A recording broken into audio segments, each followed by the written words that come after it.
Regular City Council of the City of Menifee is re-adjourned from closed session. We adjourned to closed session at 6:31, came out of closed session at 6:46, and there is nothing to report from closed session. Was easy. Madam Clerk, would you please call the roll? Yes, Your Honor. Councilmember August. Here. Councilmember Furman. Here. Councilmember Denver. Here. Deputy Mayor Edgerton. Here. Mayor Mann. Here. Thank you. And who do we have for the invocation this evening? Pastor Bob King, Menifee Bible Church. We have nobody. All right, well, that's okay. We have our council member Denver who can say a couple words, and then we will have Mr. Furman give honors to the flag. Ladies and gentlemen, please rise. Mr. Denver. Please join me, or don't join me, just listen for a second. Dear God, we ask your guidance tonight. We have decisions to make. Our goals are to improve the city of Menifee, to honor people who have come here today, to honor you in the process. We ask that you give us the wisdom to accomplish all of these things. In your holy name, we ask these things. Amen. Mr. Furman. I pledge allegiance to the flag of the United States of America and to the republic for which it stands, one nation, under God, indivisible, with liberty and justice for all. And next on the agenda is some presentations, and council, would you join me up front, please?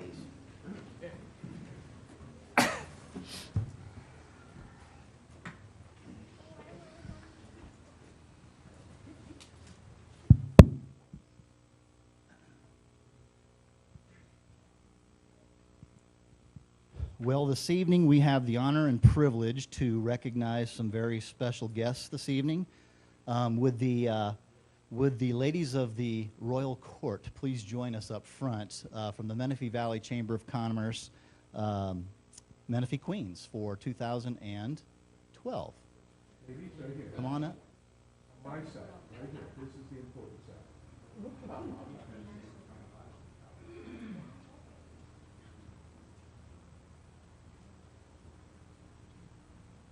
The City of Menifee Certificate of Appreciation Award to Miss Camille Prince, Miss City of Menifee 2012.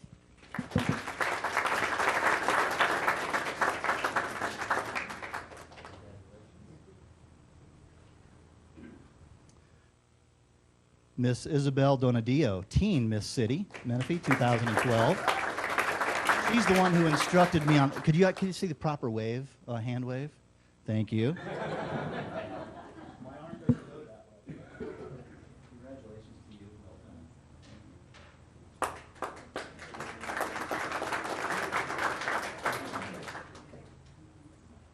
Tyler Romer, Junior Teen Miss City of Menifee.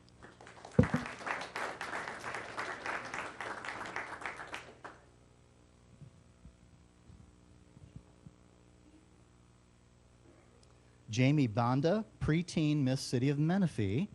We're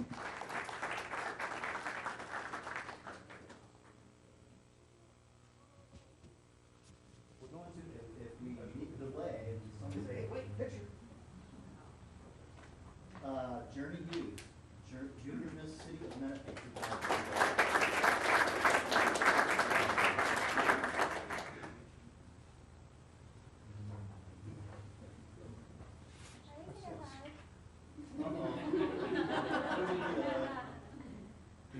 Miss Talia Coven, Little Miss City of Menifee 2012. Your dad's a teacher, right? Okay. Your dad is my daughter's favorite teacher of all time in Menifee, at Menifee Elementary School when it was still open. So tell him that when you see him tonight. Thank you.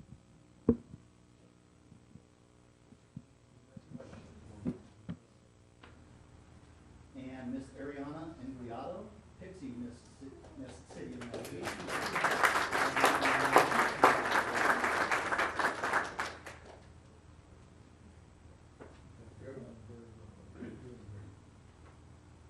Miss Ashley Vineyard, Petite Miss City of Menifee.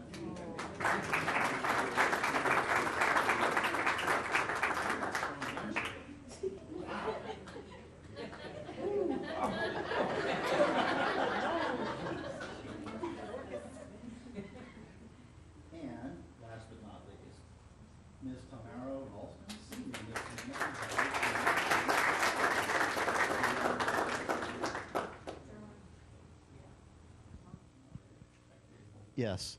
Let's get a group photo before we all depart. Girls, step back. Okay, my bad. No, you have girls. Here, girls come in front of us. That's what we're doing.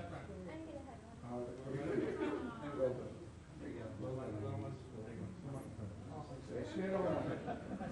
There we go. All right. All right. Okay, ready, 1, 2, 3. Paparazzi. You can see the newspaper tomorrow. How about another round of applause?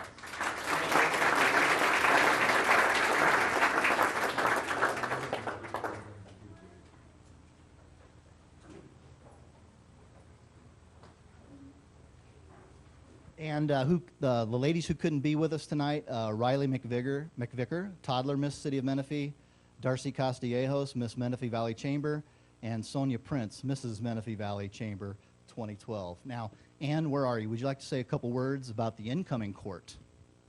Yes, thank you, Mayor Mann and council members. It's a tradition. You have 1 year that they are active and serving their community, so thank you so much to the 2012 ladies. They just recently crowned their successors, and so we're going to call up our 2013 court, and we'll do a quick round of introductions, and these ladies will all be receiving a pin that they can wear on their sash proudly this year as they serve their community of Menifee and the Menifee Valley Chamber. So if we'll have our city and our chamber for 2013, come on up front. I'll do some introductions and hand pins out.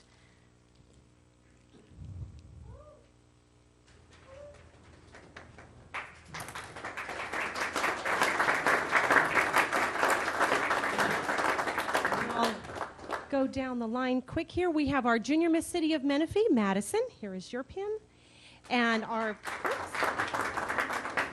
Teen Miss City of Menifee, Gwen. Junior Teen Miss City of Menifee, Haley. Miss City of Menifee, Annie. And this is our Pixie Miss City of Menifee, Karina. And our Little Miss City of Menifee, Riona. And then the 4 ladies, oops, I'm sorry, Johnny. Here we go. This is Johnny Faye. She's our Petite Miss City of Menifee. So that's our City Court of Miss Queens. And serving the chamber for 2013, we have Sheila Caruso, our Senior Miss Menifee Valley Chamber. We have Linda Overton, Senior Mrs. Menifee Valley Chamber. We have Kat Sanders, Mrs. Menifee Valley Chamber. And Yvette Barnett, our Ms. Menifee Valley Chamber. So you'll be seeing these ladies throughout the chamber and city for the next year. So thank you so much, ladies. Looking forward to the year ahead. And let's get a quick picture if we can. Come on over here. Come around this side. Yeah, just file right on in front of us. Come on, ladies. Come on up here.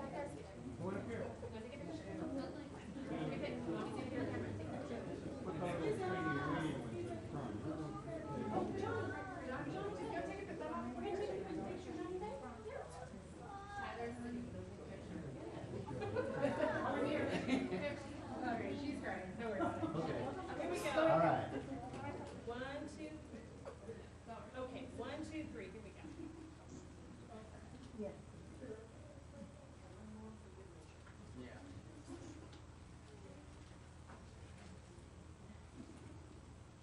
All right, one more round of applause.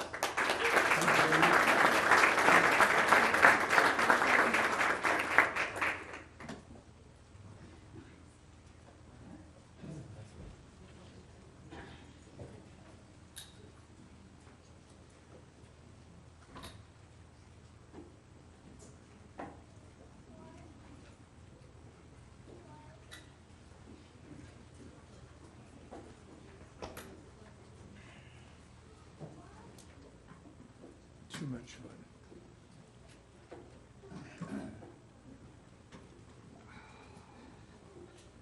That's the fun stuff that we get to do at city council meetings. Madam Clerk, what is next on the agenda, please?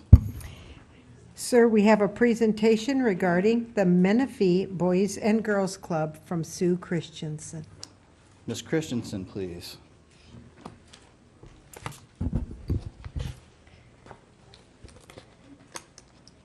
Honorable Mayor, City Council members, staff, citizens.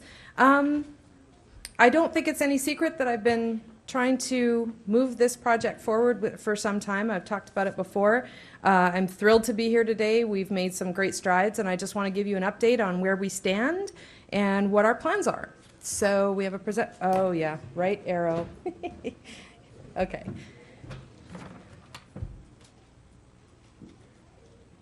Do I have to turn it on?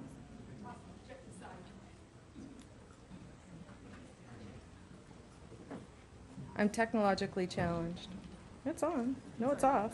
There we go. I'm good. You came all this way for nothing. Good. All right. So I thought I'd start off by giving you just a very brief history of the Boys and Girls Club in general. It really started as a very small effort, grassroots effort in 1860 in Hartford, Connecticut. 3 women decided that they really didn't want to see young boys wandering around the streets anymore with no proper direction, so they started a little club, and that was really the birth of the Boys and Girls Club.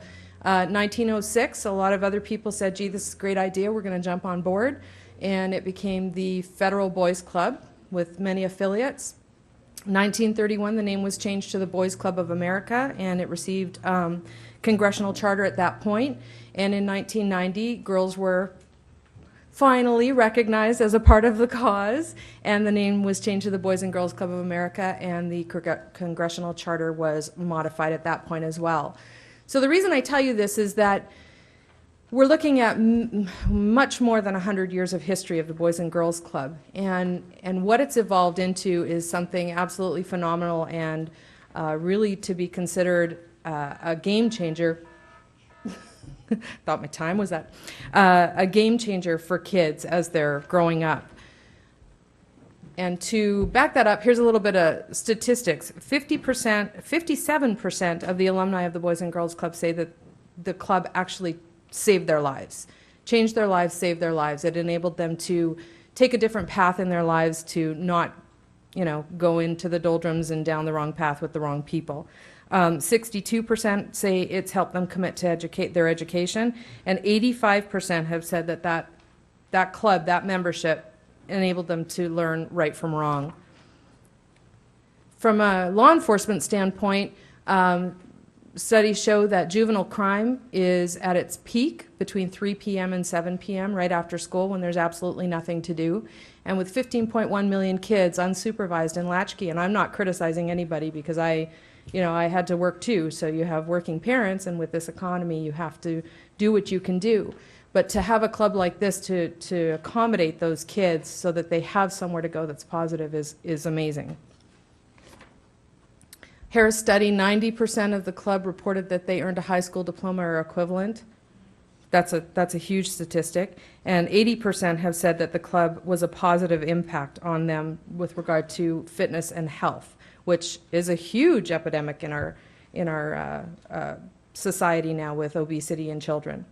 So it really runs the gamut, and I'm kind of trying to tell you a story here about how it started, how effective it can be, and then fast forward to Menifee and our needs. So in 2012, we gathered up a whole bunch of people who had a really burning passion for the kids in the community and wanted to see something come to fruition and get something in place. We formed a steering committee comprised of myself, Bill Zimmerman, Captain John Hill, Lieutenant Guillen, over there, Bob Doistermars, who's the president of the United Way, the superintendent of the Menifee Union School District, Steve Kennedy. It was Linda Calloway prior to her retirement. Steve took over. And Superintendent Jonathan Greenberg. Rob Johnson was on our steering committee. Pastor Ryan Sharp from Generations Church, and Steve Glynn, who's a member of the community and the outgoing chair of the United Way of Central Counties. So really, we put together a group of people who each had a unique perspective on kids in the community and what we should be doing to serve them better. Where we stand today, we've received our Articles of Incorporation, which says we have to be functioning as a club. In order to maintain your articles, you have to actually be functioning. We have recently been granted tax-exempt status with the state of California. We've put in the application for tax-exempt status with the IRS. I suspect in the current state with the IRS, they might be really judicious in getting things through the process. We will shortly, probably within the next 2 weeks, appoint, oh, I'm missing my slides, appoint the official board of directors. Now, the steering committee that was formed in 2012 is not necessarily the final board of directors. You have your team to get it to that point, and then you have your team that's going to sustain it. So we're going to put everyone together in a room and figure out who's best to do that and move forward with that. And once that's done, we file our formal application with the Boys and Girls Club of America, and I've been in constant contact with the regional director, and he's quite positive this is going to happen, and actually quite surprised that we made it to this point, because most fizzle out very early in the process. We did a study in the city, and you might have seen that in the newspaper or in some emails that went out. We did a survey monkey, just to see, and it went out to all of the families in the Menifee Union School District, just to see what we pretty much already knew was going to be true, was that we had a great need for this and that it would be a wonderful addition to our community, but it's best to put it out there and have people give us their opinions. So a couple of the questions and the results. What child/youth issues do you feel affect your community? 87.5% said having a safe, affordable, accessible, and positive place for kids 6 to 18 to engage in activities. I can attest to this. I moved here in 2002. My son was 9 at the time and not very sports-minded. And there's a lot of organized sports clubs here, but not really a lot else to do from an activity standpoint for kids. So I was kind of caught in that vortex where he didn't want to play the sports, but I made him because he had to do something. But having some other offerings would be fantastic. We gave a list of issues and asked, do any of these issues concern you as a parent? 80% said drug, alcohol, and tobacco use among youths is their major concern, followed a close second with 74% lack of civic involvement and personal responsibility. I was thrilled to see that result, because that is, in my opinion, one of the top issues as well. And you get that from the Boys and Girls Club. You're there, you have to socialize in a proper manner, you have different classes, different opportunities to learn another realm of how you fit into society before you start getting into higher levels. Another one was if a fully equipped facility with a variety of activities was open in your community with a low cost of $25 membership, would you encourage your children to join? 94% yes, 6 unsure. Nobody said no. That tells me that there is a bigger need than we might have even thought. And this one was very eye-opening. How satisfied are you with the current level of activities for your children in our community? 67% were somewhat or very dissatisfied with the level of activities available for their kids in the community. And I think that's just a symptom of becoming a city and growing at a pretty rapid pace. We have a lot of people coming in, 82,000 people in the community now. Kids need somewhere to go and something to do, and the parents just can't necessarily facilitate that on their own. We need to help that out a little bit.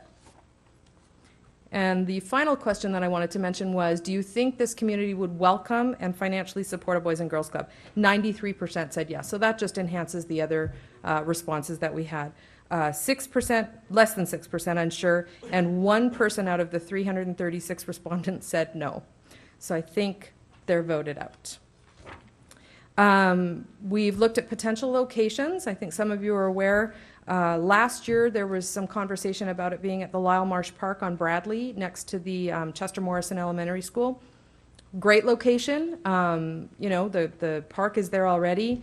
There would be some infrastructure needs with that location, which is an additional cost.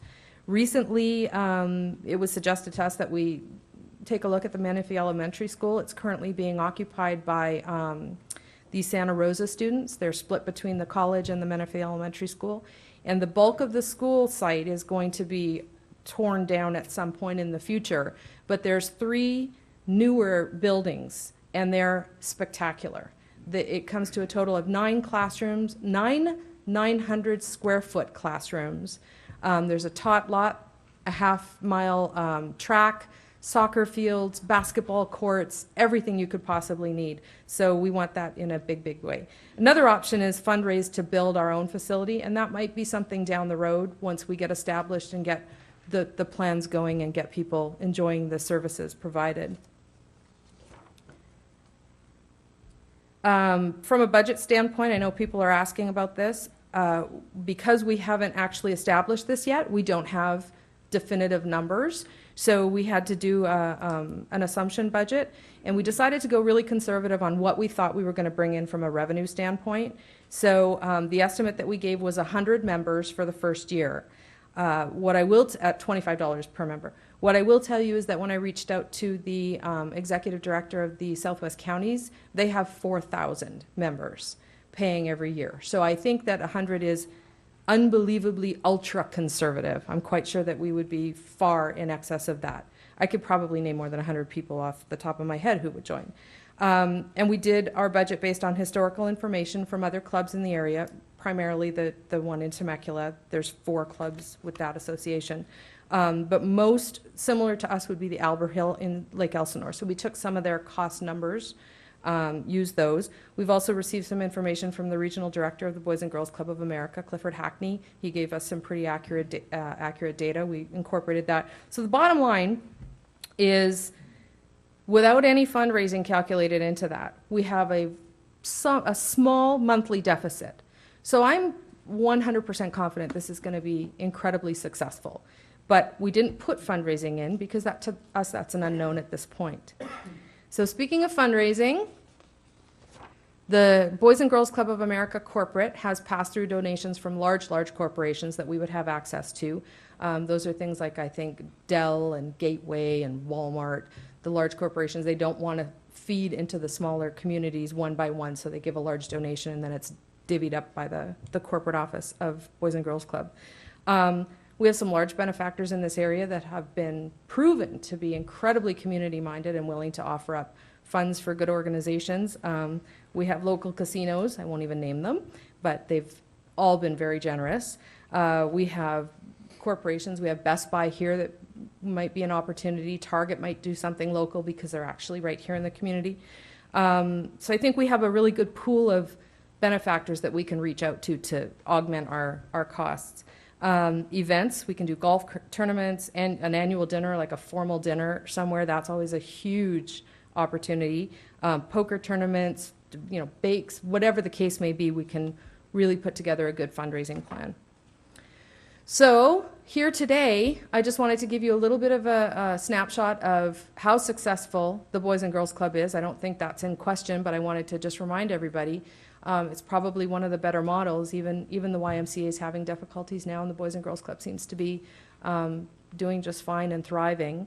Over 100 years of success, it's a wonderful opportunity, and I would really love for the city to partner with us in some way, shape, or form. I have no structure in place for that, but I think it's part of the community opportunity for the city to offer up some of these things for the kids. And if there was some sort of opportunity for you guys to contribute to this so that we can further enhance the offerings to the kids, I think that would be a fantastic opportunity for all of us, quite frankly. And I'm at question point. I know you guys have a huge agenda, so I tried to go as quickly as possible. Thank you very much for that wonderful presentation. I know you worked on it for a few days. Mr. August, you're up. Yes, Ms. Christensen, a couple of questions for you. You talk about benefactors, you talk about companies, businesses, churches, and so on and so forth, providing local support. Are you out engaging right now and asking for funds from those people for your startup funds? We have not, because I want to, before we hit them, we need to secure a facility. You need the surety of the facility in order for people to cough up the money. What we are doing, let me just say this, is we are planning smaller fundraising efforts to get the seed money in to just move forward a little bit to get an executive director in place. When are you anticipating having an answer from the council? From the facility or from you guys? You're in fact asking for financial support from the city. Yeah, if you guys are so inclined, that would be entirely up to you, and whenever you're ready to render that decision would be, I know you can't talk about it tonight. I know that it needs to be agendized for another agenda, so I would hope you'd agendize it in the near future. Right. Would you do me a favor as one of the council people? Would you keep us up to date on what kind of luck or support in terms from the agencies that companies should be going out and soliciting? Yep, absolutely. Thank I'd be you. happy to come and do periodic presentations here. Thank you. Okay. Deputy Mayor Edgerton. Well, first of all, kudos to you, Sue, and to everybody on the steering committee. This is certainly a very worthwhile project that you're pursuing. And you mentioned that your polling showed 95% or higher support among the citizens to support this Boys and Girls Club. So it doesn't look like you'll have difficulty in raising funds. If the city were to contribute any money, I understand you're on the steering committee, Mr. City Manager, where was it anticipated that this club would raise the money? From what? From a grant? From a general fund? My understanding, it would be first through other agencies throughout the city, and then an ask from the city. It would be unallocated budget funding. Just to be really clear, I was on the steering committee. I'm not planning on being a member of the board of directors. That wasn't my intention, but when you see an organization like this well-run in other areas, you kind of desire that for your own city. So I joined the steering committee. I think it's a great idea, and if we can participate, it might be an opportunity for us to do that, one-time seed money. Where did, well,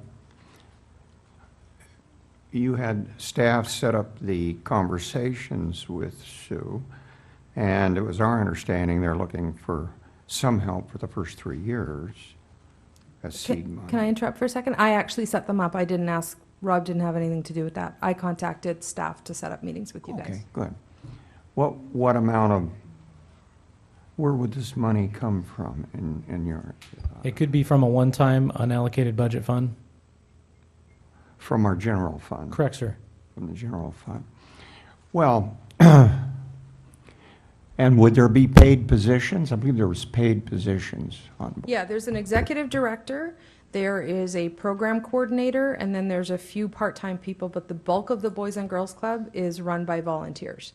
And I have an inbox full of offers after the survey launched of people saying, I want to volunteer, I want to participate. But for the paid positions, we don't call them volunteers. No, I'm just saying the bulk of it is volunteer, but we do have an executive director, a program coordinator, and assistant program coordinator. Have they been chosen yet? No, not yet. Okay. So we don't have a board of directors yet. The only concern, first of all, there's no concern about a Boys and Girls Club for any city, I would think. It's a kind of a no-brainer. It's nice to have one in your city. The question is, when you start drawing down from general funds, oftentimes we're not flush right now. I can remember being in a city when we were flush, when the economy was really hot, and so council people were taking a lot of credit. I remember I was sitting next to a guy one day, and somebody came up and they were wanting a bunch of money for something, and I said no, and the councilman next to me said, Wally, why are you so selfish? And I said to that councilman, I said, you know, the next time somebody comes up here and asks for money, I said, you get your checkbook out and you write the amount you want to give them, and I'll match it. But don't ever accuse me of being selfish, because I won't take the money from somebody else and give it to a charity and then try to take credit for it for myself. And that's the sticky wicket when you start taking money out of a general fund. It's one thing to give grant money, and grant money itself is a sticky wicket anymore for people, because that eventually comes out of the taxpayer. But when you take it from the general fund, there are going to be people who are saying, okay, it's a good cause. Why can't we be more self-sufficient? Because in earlier America, and up until more recently, those were taken care of by corporations, by charities, by churches, and by movements of people like yourself. Kudos again to you. I really, Sue, give you top marks for what you're doing. But I'm not going to get into what we're going to do or what we're not going to do about the funding. The Boys and Girls Club is not controversial. I believe you'll find, at least with some people, funding it out of the general fund, even at one time, I know $12,000 was brought up, or various amounts of money. but I think that may be controversial. But let's wait until everything's in, we'll talk about it. I completely understand the dilemma that you're in. I understand that you have a pool of money that comes from 82,000 people in this community, and you have to decide how to distribute that. I just think, and I know that organized cities and incorporated cities, they have a citizenry and they contribute to certain components of that, and we have such a large demographic. But I do want you to know, I just want to reiterate, if you contribute nothing, this is going to happen and it will be successful. I just want this to be a good opportunity for this new effort to partner with the city and make it even better, if possible. If not, there's no harm, no foul, right? We're going to do this anyway. But I totally understand your dilemma. Thank you, Sue. Thank you. Mr. Furman, you're up next. So in some research I've done over the weekend, plus some information I didn't know before, if you kind of included a library section in your plan, I think you could qualify for some money under the development impact fees. I think there's probably a lot of things that we could look at Yeah. and get a little bit more deep into the Right. process, and that's an excellent idea. I'll definitely think take that's that one a under advisement. Good way to go, too. Yeah, and actually hardcover books would be really nice rather than just a bunch of computer screens. Yeah. So, Thank you, Mr. Furman. Mr. Denver. I want you to know my support is universal for the Boys and Girls Club, as it would be for the Boy Scouts and Girl Scouts. The reason that I think that this is different than other organizations is that you're handling how many kids maybe when you're finally running full-time? hundreds and Hundreds of kids. As a member of the safety committee, it has been, on your presentation, it's made very clear to me, and also just by logic, that if we have something for the kids to do, if we have something for them to do during the times when our crime rate is highest, and if we find things for the kids to do and keep even a small percentage of them from joining, doing stupid things as some of us have been known to do when we were kids. This is a great project. I also agree with Deputy Mayor Edgerton that I would disagree with maybe a permanent budget area. I think we each individually ought to be contributing and participate and have the city logo on things and buy tables and all the rest, that on an ongoing basis. But in terms of a line item, I'm not necessarily in favor of. But in terms of startup costs, when, in my opinion, it could come on, I mean, at least emotionally, could come for me on the safety, on the police and fire part of our budget. I think this is a wise idea. I think we're getting way more dollars value than any number of dollars we could contribute, especially if it was just a startup fee. So you have my 100% support, and I'm hoping that we contribute a substantial amount to cause you and help you to start up. And I'm really impressed with the school district who's interested in giving you virtually a school to do this project. And I understand. And what a day Yeah. this is for the city of Menifee to stand up for the kids. I thank you. I thank you all for your support, but I do want to just touch on something. One thing that you said, it triggered a thought that the ripple effect of putting this in place is not only over a long period of time, it's over all demographics as well. So you have parents that go to work and they have limited places for their kids to go before and after school. Well, now they have an opportunity where it's safe. They're taken to school. They're picked up from school. They have a snack. Their homework is done by the time they get picked up at the end of the day. They have more family time. Kids who aren't getting into the crime are not heading into the more vulnerable areas of the community. So there's just a huge ripple effect. So you're exactly right, and I thank you for pointing that out. Well, thank you very much for the comments, Mr. Denver. Just a couple questions from I agree, nice job presenting, and I don't think there's any of us up here that would not support the Boys and Girls Club in a general sense. What was the number of respondents of that survey? I'm trying to gauge the 95%. 336. 336, okay. And can you tell me a little bit, what's all involved in the formal application process with the Boys and Girls Club itself? The last two components, well, I'll give you a little synopsis of the process to date. Just a condensed version, Very please. condensed. I contacted the regional director. He suggested I talk to Temecula to see about joining their club. They were not so inclined. We decided to become our own charter club. And the first process was getting the articles of incorporation, because as soon as you have that, you can function. We received that. Tax exempt status is in place. Last two things that have to happen before we get the formal approval from the Boys and Girls Club of America is the Board of Directors and insurance, both of which are in process right now. And at what point, well, I would be inclined to not do anything else with this from a city standpoint until you get your board seated. Within the next week and a half. In terms of a future staff report or agenda item or a continuation of the partnership, but that's something that you and your team can go forward.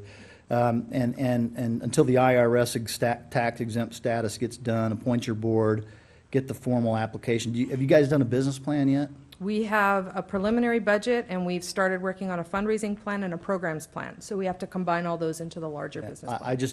I would not vote for any funding, any incubation dollars until I see a business plan as part of a future staff report. Just a suggestion for you. I know you've been dealing with the Southwest director, but you might want to elevate the game and talk to Michelle Ariano. She's the CEO of the Greater Los Angeles Area Boys and Girls Club, and the Okay. Southwest works for her. And she's a childhood friend of my wife's and a classmate from San Marcos High School. So I can broker that meeting on your behalf if you'd like. Sure. I mean, I can get feedback from a lot of different areas. And Well, the point that I'm trying to make is that as you get all this stuff done, I think you'll find that there's some boys and girls national dollars that are going to be readily available to you right Definitely. out of the blocks. And I would just I know there's no members of the press here tonight, but I would publicly challenge Superintendent Kennedy to rent you the facility for $1, either in an annual. Did everybody or- hear that? Yeah, I mean, helping government agencies, I mean, they're already Yeah. tax facilities and, you know, hey. It's all our kids. It's all the That's the whole kids, point. so. So. Any other questions well done, great report, great presentation, we thank you. Are there any additional questions from council at this stage? No? All right, thank you. Thank you very much. Appreciate it.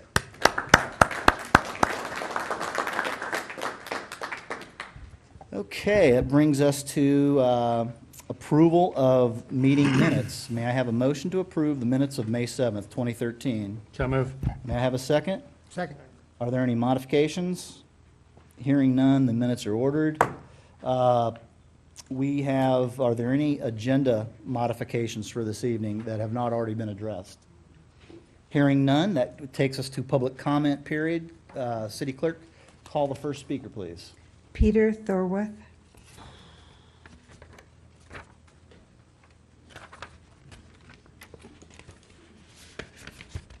Good evening, Mayor and Council. Three things in less than 3 minutes. First of all, this past week ago, we had a lovely event at the Countryside Marketplace, and that was for the Arts Council. So we want to thank everyone that participated in that.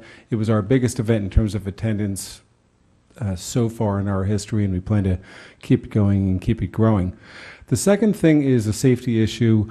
I would ask the city to look into the U-turns that are just a constant aspect of how people drive, basically by the Ralph's Shopping Center. So when you talk about people come out of that shopping center, they go south on Antelope, and they make a U-turn right at Sunstream. Well, if you live in Menifee Lakes and you're coming out of Sunstream, you're trying to look in 6 directions at once. You're trying to look to the left to see if cars are coming. You're trying to look right to see if cars are coming. You're trying to look straight ahead to see if cars are coming out of the shopping center. And then you've got people making U-turns as well. And you don't know if they're turning left or making U-turns, but it's U-turns all day long. And it's just a matter of time before there's a serious collision there. And all it would take to solve it is a sign on a post that already exists that says, no U-turns. The third element is just a question. I'm wondering, when is the last time that the lights in this high-traffic area were timed and coordinated? Thank you. Thank you, Mr. Thorwith. Mr. Johnson and Mr. Smith, could you look at addressing that additional signage in addition to the other things that we're doing with the Newport Road widening? At least consider it. You know, Absolutely. we had an enforcement challenge with the right turn here on Hahn, turning right on eastbound Menifee Road, and despite the fact that there's a sign there that says no right turn on red between 4 and 6, I guess we issued, 48 tickets in about an hour period? Yes, we did. So, you can have the best signage in the world, but if people aren't paying attention to it, it's not going to matter. But we will take that under advisement. Next speaker, please. Mickey Laragati. Laragoti, Mr. Laragoti. Lagoyati. There you go. Cajun. Good evening. My name is Mickey Largotti. As a few of you know me, I'm quite the community activist over in Sun City Core. Okay, what I want to talk about tonight is I've had contact with the Sheriff's Department. They are going to come in and try to clean up our area again. When I talk about Sun City Core, I mean the Vaughn Shopping Center where the people are hanging out back to the panhandling, and they're coming back in our neighborhood. A lot of it falls on not just the people that are coming back, the evildoers, which I call them, is that they're coming back, and the people, a lot of our landlords that live up and down Sun City Boulevard and Wingfield own their own units, are allowing these younger people, they're not stepping in and going by the rules. They're letting their tenants have people come in that are underage, living in their backyards, living in their garage sheds, and it's a routine. It's coming back again. So what I'm asking if a code enforcement could back up what Sun City Civic Association is supposed to be doing. Give us a little help there on getting these people that are underage out of our community. They're not supposed to be there. They have no jobs. They just hang out with the people. A lot of the people I'm the youngest one on my street. Everybody comes to me, and I do my best to look out for everybody.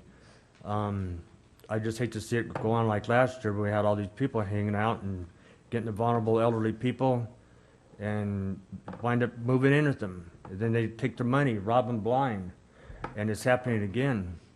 And I think if we could get code enforcement in there to get these people out of these garages that are living back there like rats, they would help out quite a bit. Okay. Okay, and that's all I have to say. Thank you. Mr. August, before you leave, before you... Mickey, that's okay. August. Good. All right. You and I have talked about this considerably before, and you're to be commended for the work you do over there. And I know that you played a significant part working with law enforcement to help clean that place up a few months back. And now you're saying people are starting to show up again, and the conditions starting to get worse. I would like to ask staff or whoever, I do believe there's need for this city to at least plead with the SCCA to put a little more interest and time in enforcing their code rules, because SCCA age limit restrictions. I do believe we could I'm a member of that association, we could probably put a little more effort into that. But also, I would like to, Captain Hill's not here, I don't think, tonight, and maybe we can get Captain Hill or one of his representatives to attend the next meeting and find out his feelings on how the core and the commercial center over there is going in that area, because it is a problem, it keeps popping up. So I want to thank you for coming forward today and making your comments known to us. Okay, thank you for listening. Welcome. Brief, Mr. Denver first, and then the city manager. While we're at it, I sure would like to have the police take a look at what legally we can do about the panhandlers when you get off the freeway. Mm-hmm. That is offensive and rude and unnecessary. It maybe we can't do anything about it, but let's look at that too. It's also in the parking lots, they really intimidate the elderly people, and then people get scared and they actually pull out their wallet. It's like feeding the bears, you go to Yosemite, big signs, do not feed the bears, because they come back. Mr. Denver, as chairman of the Public Safety Committee, you have the authority to call a meeting and organize an effort if you would like. Thank you. Okay? Mr. Johnson? And thank you, Mr. Lagodi. Okay, thank you. Thank you, Mr. Mayor, members of council. Obviously, it's an ongoing issue. We'll get with the SCC again. They do have quarterly meetings. I do believe that we do attend, code enforcement and police, but I'll make sure that these issues are at the top of the list. Thank you, Mr. Johnson. Next speaker, please. Marcia Carden.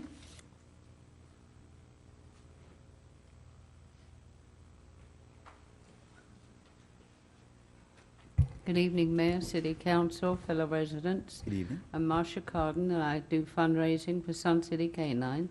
And as you know, a couple of weeks ago, we had our annual garage sale, and we did very well, thanks to the support of the business and the local people. We raised about $3,500. One little sale note, we got a bogus $50 bill and a bogus $20 bill. And we got a bogus 50 a couple of years ago, so we said no more, but somehow it got in there. But the 20s, that's all ATM gives out. Everybody comes up. They want change for a 20. So now we're going to have to start getting the pen from the bank and marking every note that we take in. But it was a success. We're very, very happy because everybody supports us. Thank you. Congratulations. Next speaker, please. Rachel Jackling.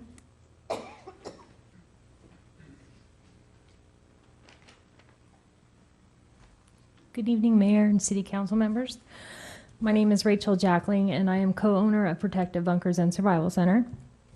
You've probably seen me here before. I came this evening hoping to hear a vote on the underground storage facilities and was surprised to see that it was up for discussion for an ad hoc committee. And I guess I wanted to focus on some of the positives and some of the, and I guess I don't really understand why there is such a negative light on this underground shelter situation. We promote preparedness, not just in the city of Menifee, but all the surrounding cities. People come into our store and they're wanting to know how to be better prepared. Your job is to protect the citizens of the city. If we have an emergency situation, it is your job to provide food, water, shelter to those who need it. Sorry, I don't like public speaking. Bernie Jones has been trying to get permission from you to install a bunker to not only protect himself, but to be able to take care of 30 people for up to 1 year in an underground shelter.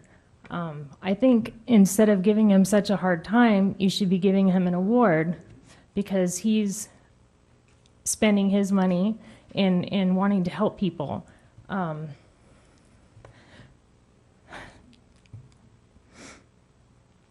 In his underground shelter, there would be enough food and water, like I said, for 30 people up for 1 year. And in the event of an earthquake or a wildfire, all of this food would be protected. And FEMA actually recommends to have 2 weeks of food and water. So I don't really understand why it would be a negative thing. In addition to being able to care for 30 people, he's increasing property values. He'd be adding an additional $200,000 to his already existing $800,000 home. I don't understand how that could be a bad thing. So I'm hoping that whoever you do appoint will do a thorough investigation and look at all the positives in this regard, not just the negatives of child molestation or possible drug abuse. And these things happen every day, not just in bunkers, but in homes and garages and cars. So I ask that you take that into consideration. And thank you very much. Thank you, Mr. Denver. You said that you put these bunkers into other cities around. Would you explain to me other local cities around here who have an ordinance allowing bunkers, please? Which ones? Actually, I didn't say that we install bunkers. I say promote emergency preparedness in surrounding cities. To my knowledge, other cities do not allow bunkers. Is that correct?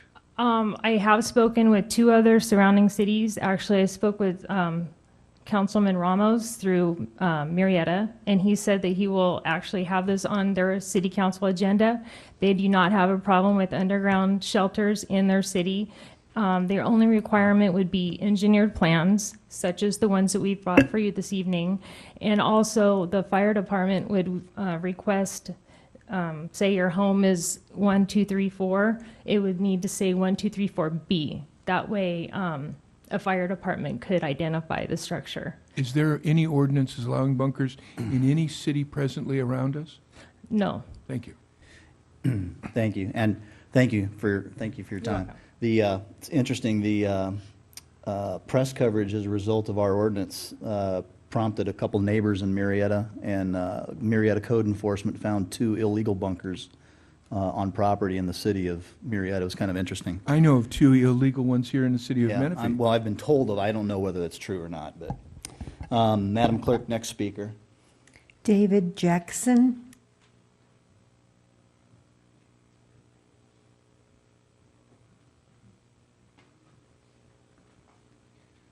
Mayor, council, nice to meet you all. Good evening. I'm here in regards to Protective Bunkers and Survival Center. I am staff there as their survival consultant.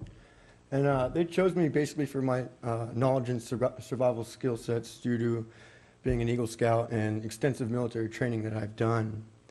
And I just want to start by saying that I moved to Inland Empire from service in Japan, where it's, as you can imagine, pretty condensed and restricted of what you can do there. And I moved out here for the space and the freedom and also all the great down-to-earth people out here. And I was a search and rescue naval air crewman, and I handled a lot of search and rescue operations. That was my primary duty, amongst other duties that I had. And I've witnessed firsthand the chaos that a natural event can cause to any town, village, city. And I've seen quite a bit that all could have, for the most part, been mitigated through proper preparedness. And as an Eagle Scout, I've been taught my whole life about preparedness. Be prepared, that's our Scout motto. And I've taken that with me my whole entire life. At first, it was just do as you say, you know. They told me to be prepared, I was prepared, and, you know, found through my experiences as a naval search and rescue why that is. You want to have everything you can possibly have in case any event happens. And I just want to really push to you that there are a lot of great benefits to having a shelter. A lot of people in Oklahoma got really injured and had their homes destroyed. But again, a lot of people had shelters that they could go into.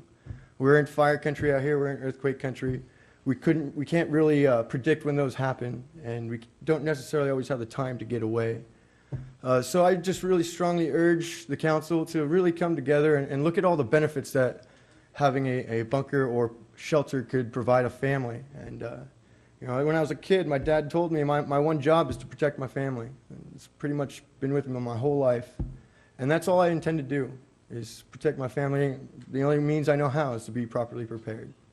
And so, again, just consider the positive benefits that could be in place for all the civilians and citizens of Menifee. Thank you for your time. Thank you, Mr. Jackson. Next speaker, Madam Clerk. Josh Jackling.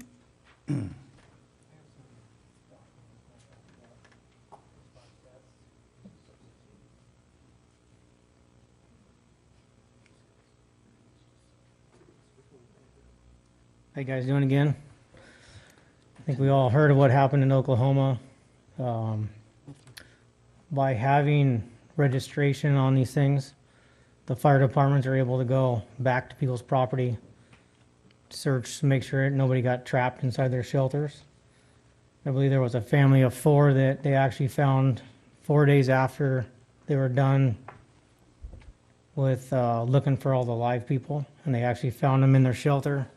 And they rescued them.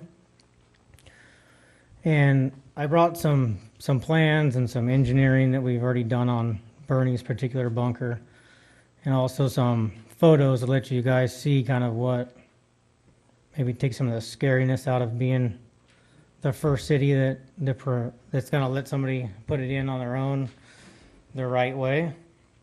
I've also built some that are specifically for, I'm going to target Menifee. I'm going to target all the surrounding cities. They're about $15,000.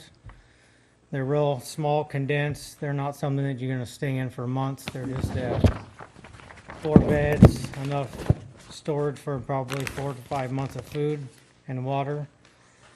And hopefully you guys can get this together so people can put these in legally. You guys can track them. They're not just floating around illegally, people sticking them in the ground.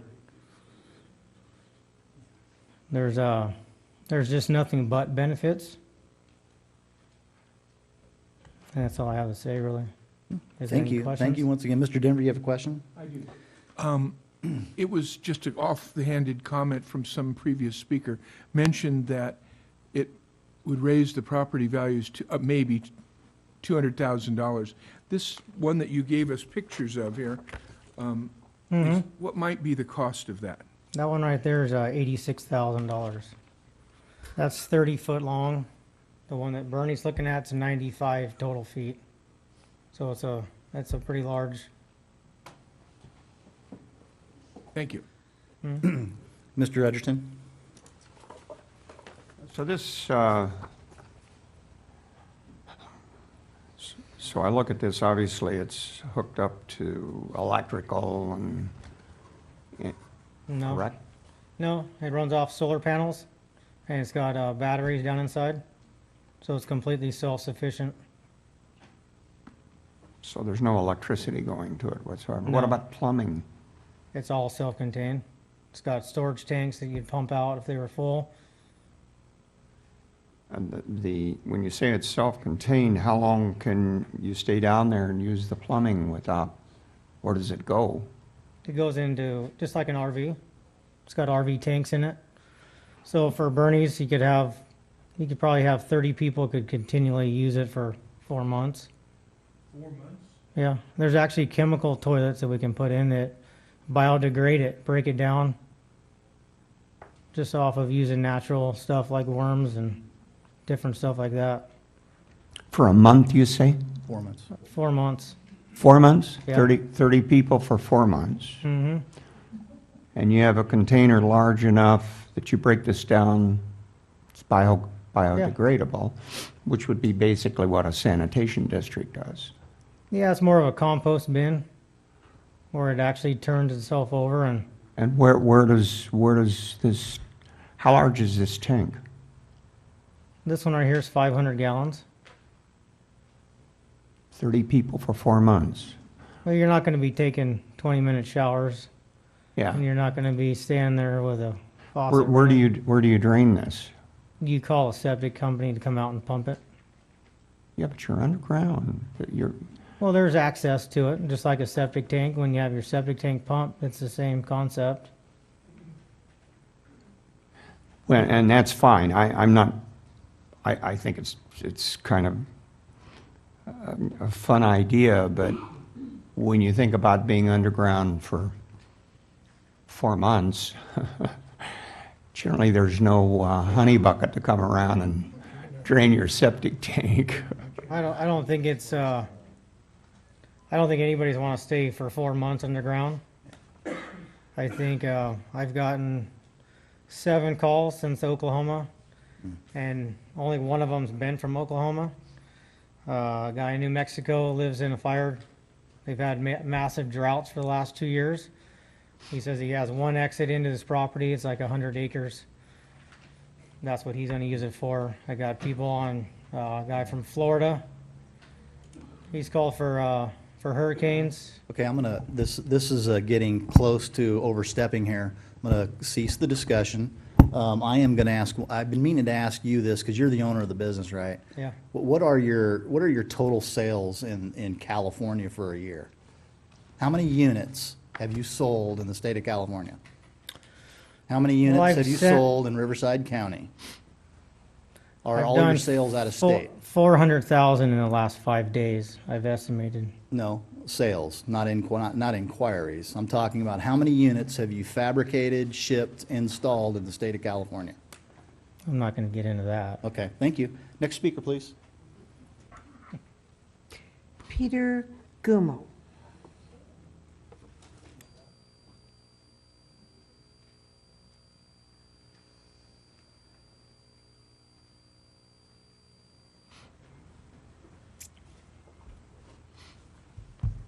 Good evening, Mr. Mayor, City Council, staff, and fellow citizens.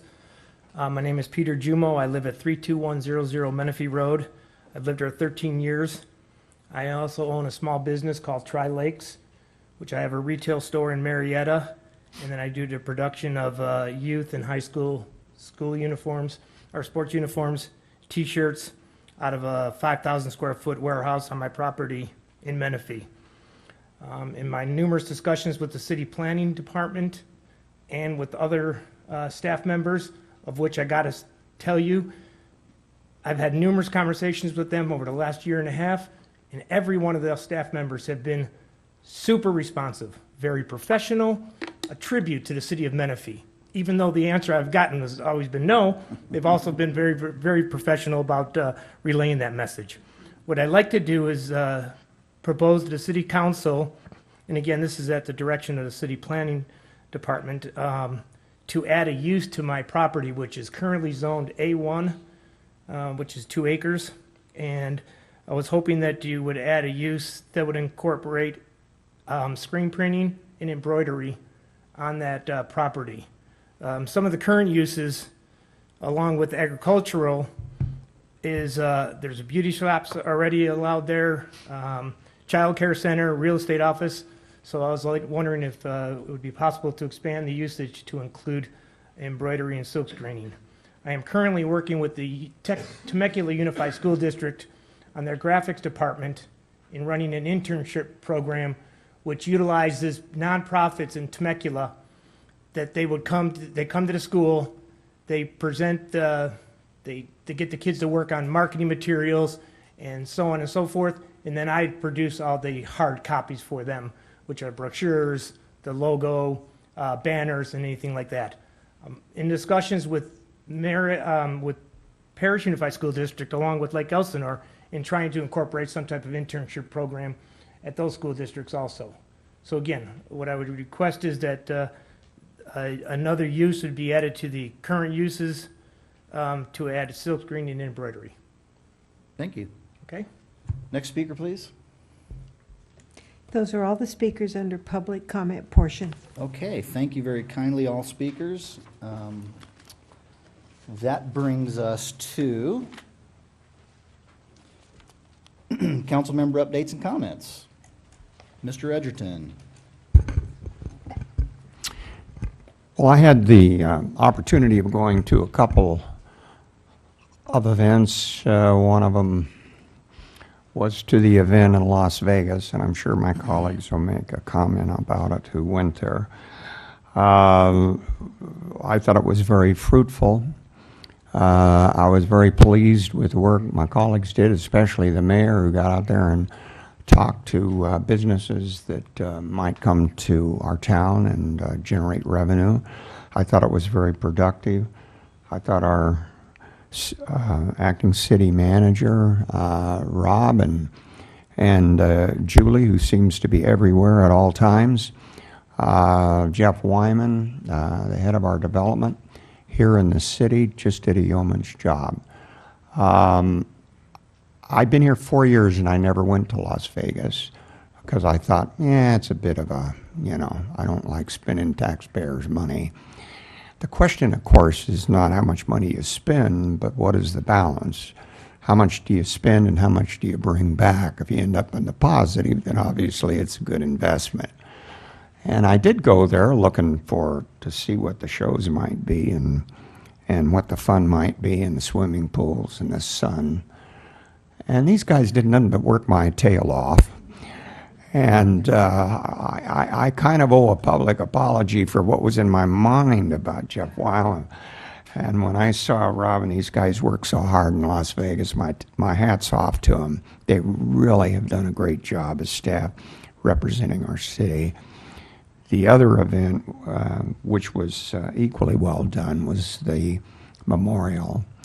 And I just wanted to point out that our mayor, Scott Mann, was really one of the main driving forces behind generating that memorial in the first place.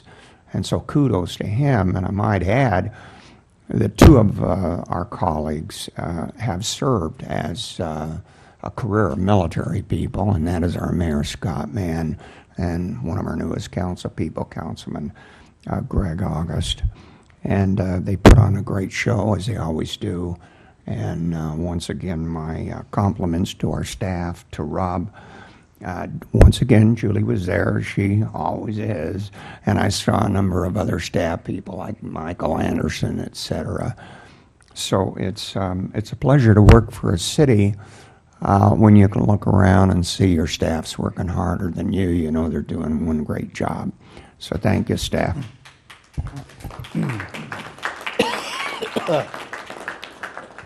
Thank you, Mr. Edgerton. Mr. Denver. I also was at ICSC in Las Vegas, and I say the same words about our staff, did a wonderful job.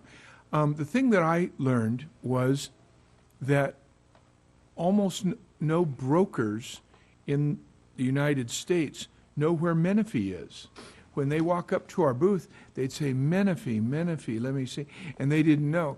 If we did nothing else at that event was to introduce where Menifee was. They all knew where Riverside was. They all knew, many knew where Sun City was. They did not know Menifee. And they all took cards, they all took maps as they came by, and there will be some announcements made, I believe, in the reasonable near future, that we will have some development directly from that event. So I think it was a job well done. Also, once again, the event that Wally was talking about yesterday when we all had at the memorial, that was the most moving thing when one young lady brought a whole bunch of roses for us to hand out, and everybody took a rose and put it for one of the people in their lives who had given their life for our country, and put it on top of the memorial. And when this thing was done, it was red with roses. And we had a prayer, and half a dozen of us had a prayer, and the music was behind us, and God was in the room, because as the prayer ended and the pastor got going, the music raised and rised, and it wasn't a dry eye within 50 feet of us. It was wonderful. And so now I think the brokers in our town know, or in the United States know where Menifee is, and I know God knows where Menifee is after our event. Thank you, Mr. Denver. Mr. August. I'd also like to, yesterday was my first memorial service that I attended in the city of Menifee, and previously I had attended ones at SCCA in Sun City. And I want to echo the comments made up here, and I want to congratulate Mr. Mann for giving a wonderful Memorial Day speech, along with, what's her military nurse, Proctor? Retired Senior Chief Proctor. Retired senior. Hospital Corpsman. She talked about being on the battlefield in Fallujah. It was very moving. One recommendation I might want to make for next year, several of the seniors have come up to me and weren't aware. They went to SCCA and found out they weren't having one this year. It was going to be at the city. So maybe next year we'll do a little bit better about getting the information out to the seniors in Sun City. Maybe have a bus and bring some of them over here. That might be, I would recommend that maybe next year. So thank you. Thank you, Mr. August. Mr. Furman? I'll just put a ad lib on everything everybody else has said, and another event that was kind of on the competitive side. The Marines challenged the city staff to a game of softball, and we actually beat them 10-1. So next year they'll be out for revenge. And I want to talk about another event that was really touching. Okay, the event up at the Arlington Cemetery. Okay, there was roughly 3,000 people there. Okay, and before the event they put out 50,000 flags, but they had another 55,000 flags to put on the graves. So everybody was there, got 10 or 15 flags, and we walked around putting flags on all the vets. And I happened to be walking around with a woman from the DAR. Her name is Pat, and she's in the audience tonight. And we got to talking, and we found out that our great-grandfathers fought for the Pennsylvania Cavalry in the same battles in the summer of 1863. So it's amazing how here's two great-grandchildren here in California, and we hooked up with a situation where our great-grandfathers fought together in the Civil War. Also, there's a memorial wall over there dedicated to the Civil War vets, and there has to be probably over a couple thousand Civil War vets that are buried in Arlington. So it was quite a touching experience for me. Thank you. That's an interesting story. I have a similar story, which I might talk about on November 11th at the Veterans Day ceremony. Very good. Got some family history that we just found out about this year that I'll share with everybody later. I, too, need to make an AB 1234 disclosure on my attendance at ICSC. I want to compliment the city staff, and what a marvelous, marvelous job they did up in Las Vegas to set us up for all of these appointments. And I want to echo something that Mr. Denver said. Not only it was really shocking that some of these folks really didn't know where Menifee was. And we had an opportunity to share where Menifee was, but moreover, some of the bigger name stores that we all want to come here hadn't done an internal marketing analysis about the city of Menifee and the marketplace here since the summer of 2008. And I found that quite appalling because you're looking to do business and they're cash. They got cash. They've got financing. They're very, very liquid. They could bring the business in here in a matter of months. And for them to not know that that Menifee was open for business and that the marketing analysis that we had tells them that they're almost kind of too late to get into the marketplace here in some instances. So some people are going to get beat out in some prime locations. But a very, very fantastic trip, and we have to go back next year. We have to continue to work those sales leads, so to speak, and if your team needs to make a couple trips to corporate headquarters and to bring these folks back here, we need to do that. I want to echo the comments for the Memorial Day celebration. It was probably the best one that we've had since we started those. And there are several things that Michael Anderson did a marvelous job this year of coordinating that. And I know he had some help with Rob and Julie and Alan and Jeff Wyman. Mrs. Wyman, Jeff's wife, is the one who got the flowers.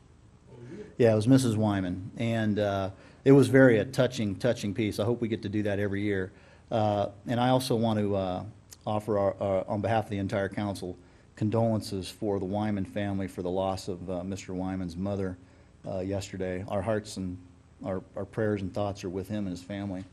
For the council, an opportunity has come up I've been requested, and I'm going to need approval from the council on this because it's not in the budget. It might be in the operational reserve. On June 4th, the city manager and I have been invited up to Sacramento to a meeting with the governor's chief of staff, Senate Pro Tem Steinberg, Senator Roth, Senator Emerson, and Senator Walk of the Government and Finance Committee to talk about SB 56, along with all the other 4 mayors and city managers. So is there any objection if either one or both of us make that trip? No. Hearing no objection? No objection. All right, thank you. You don't need a motion. No, don't need a motion. Is that conflict with the council meeting? Well, it may. The timing, that's a great question. If the meeting's in the afternoon, I'll go, and the deputy mayor will fill in for me on June 4th, and the city manager will stay. If the meeting's first thing in the morning, he and I will both go up the night before, go to the meeting, and fly back in time for the meeting. Okay, that's the plan. Okay? Any other updates by council? Oh, I do have one thing. Yes, Mr. We Denver. need a budget for foot massages if we go to this Las Vegas event. I've never been in such pain in my entire life with the amount of walking. It was literally miles of walking, and I had to carry Wally back from it was amazing. You had to carry him to the cab stand. Exactly right. Anyway. All right, thank you for that. On to the consent calendar. May I have a motion on the consent? Before we have a motion, do we have speakers on the consent calendar? Madam Yes, sir. Clerk. Thank you. We do. Grant to Yoders. Yeah, 10.7.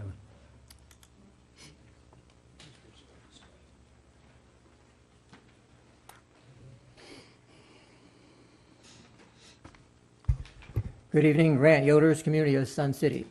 Tonight, as usual, you are going to give the blanket approval for the warrant register. And since I didn't hear you folks pull that item, that tells me that you must understand and can justify your vote as approving it. Having said that, and I would hope that you could answer my questions without going to staff, because obviously you understand it. My first item has to do with voucher number 26965 to Enterprise Rent-A-Car. If I recall, at several meetings ago, the decision was made to buy 4 vehicles with some grant money. So why are we continuing to pay $831 a month for 3 vehicles when the process has been in place to buy these vehicles? And how much longer are we going to have to be paying this rental fee, which is a waste of city money? My second question has to do with voucher number 26944, Riverside County Sheriff Department, jail access fees for March for $6,777. What are jail access fees, and why is that not included as part of our $7 million contract that we have with the Sheriff's Department? Thank you. Thank you. Mr. Yoders? Excuse me, Mr. Mayor? Yes, Mr. Edgerton? Not to get into discussion when people come to the mic, but when they ask a direct question, I would think we could answer it, and I think that Ms. Willoughby would be more than happy to answer the question. Point of order. If I would love to answer it because I know the answer to one of those for sure, and to the second, I think. But if we were to start answering the questions directly on this thing, you're opening up a can of worms that I really, really think has some legal implications, and I think you should talk to our attorney before we go much further on this discussion. Well, I know that staff has under the Brown Act, the staff has the flexibility to briefly respond to basic inquiries without getting into a large discussion, but I think we'll just let this one pass at this juncture. Did you have a question, Mr. August? She raised her My hand. question was going to be, I don't see a whole lot of people up here asking the same questions Mr. Grant did. If we saw that in the future, then of course we'd have to think about it otherwise. But I agree with Mr. Mann that those questions, I don't see any reason why they couldn't be answered. Somebody get back to them or something like that. They're very simple questions. Would you like to get back to him on that, Ms. Willoughby? I'd certainly be willing to do that. That's no problem. Okay. And you can call her tomorrow on that, Mr. Yoder? Thank you, Mr. Yoder. Mr. Johnson? Staff's available at any time to meet with any resident on any issue that they have. All right. Thank you kindly. Mr. Furman, you had you're up in the queue to speak. Is there any other discussion on the warrant register? I want to pull 10.7 for a separate vote. Okay, 10.7 has been pulled for separate discussion. I would entertain a motion for the balance of the agenda. I move for the balance to be approved. May I have a second? Second. Thank you. A roll call vote, please. Councilmember August? Aye. Councilmember Furman? Aye. Councilmember Denver? Deputy Mayor Edgerton? Aye. Mayor Mann? Aye. Thank you. Agenda item 10.7. Mr. Furman, you have the floor. I actually want to commend the progress that we have made on this ordinance, but what I would like to possibly see is to do a little fees. It seems like we have a provisional license, some other fees that have to be established, and would it be possible to get a little fee schedule on what the provincial business license is going to be? Are we leaving it open for, what are we leaving it open for? Somebody, who's going to determine? Staff, what's the cost of a business license, annual business license right now? Terry, would you walk through the process between a provisional license and a business license, please? Certainly, there's no difference in the cost between getting a regular business license and a provisional at this point, other than other steps they may have to do, but the cost of the actual license is no difference. And what does that cost? $45 and then $35 for a renewal. Okay, thank you. Okay. Well, and we have on our first public hearing, we have a user fee schedule discussion on the agenda tonight. I think the ordinance was written in a generic enough form to where between staff and the applicant, they'll have flexibility, the business owner, to address those issues. All right, I move approval then. Thank you. May I have a second? A roll call, please. Councilmember August? Councilmember Furman? Aye. Councilmember Denver? Deputy Mayor Edgerton? Mayor Mann? Aye. Thank On to agenda item 11.1. This is a public hearing, a resolution number 13-320, establishing a revised user fee study. Mr. Manager, do you have a staff report tonight?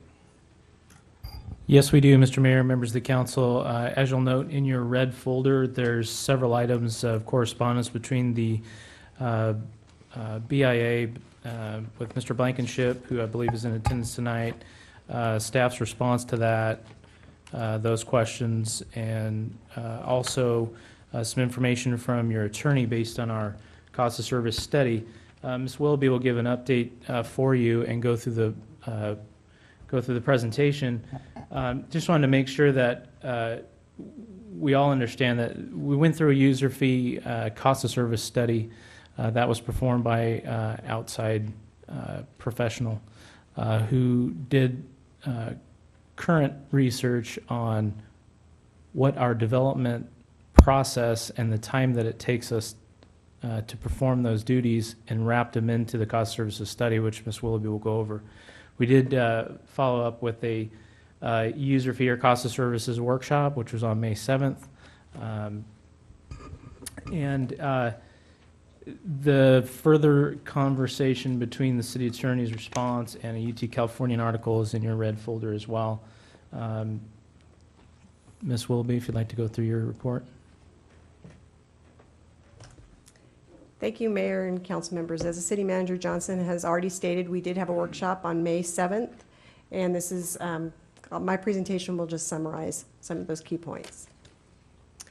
Cost of services study, some of the background, it determined the actual cost of providing services, which is used as a basis to set the fees. Also determined how to allocate central services to other departments and funds. Fees are set on a philosophy of 100% recovery of costs. Fees cannot exceed the cost of providing a service. In some cases, we did streamline the process by transitioning from a deposit-based system to an average fee system. The City of Menifee adopted the county's fee structure upon incorporation. Their fee structure is based on their county costs, not ours. We need to ensure that our fees match our unique structure and costs and way of doing business. Some of the milestones in the process. January 18th, 2011, Council set the user fee and cost allocation study as a priority. In February 15th, 2011, Council approved funding for a consultant to conduct such a study. July 19th of 2011, Council approved awarding a contract to Revenue and Cost Specialists to conduct such a study after an RFP was issued and several responses were vetted. May 1st of 2012, a presentation of the results of the cost of services study were held at a council workshop. On May 24th, 2012, City of Menifee staff met with the Building Industry Association in a strike force meeting and had a presentation and discussion of the cost of services study at that time. This brings us to currently, May 7th, 2013. We had a City Council study session that was held to present the results of the cost of services study. Our consultant, Eric Johnson from Revenue and Cost Specialists, as you recall, was here and did quite a nice presentation. And here today, May 28th, 2013, for adoption of the fee schedule. Methodology that was used in the cost of services study, we met with departments to establish services and time spent on each service. We reviewed the budget and developed the cost allocation plan. Reviewed services to categorize whether they were community supported or personal choice services. We also reviewed recovery percentage and consultant made recommendation based on the review. A little bit about community supported versus personal choice public services. Community supported services are services that you look to pay for out of your taxes. Typically benefits the community as a whole, and they should be 100% supported by tax dollars. Examples are police and street maintenance, code enforcement. Personal choice should be supported by fees.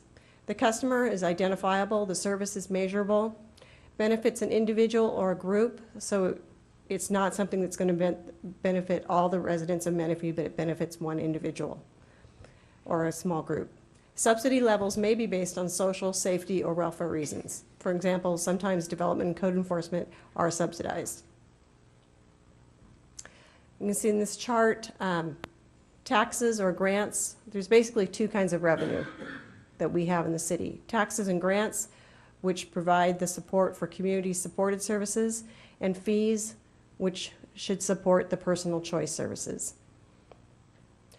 Currently, through this study, the consultant has identified that we are using a little over $2 million of our tax money that could be used to fund public safety or street maintenance to support the personal choice services.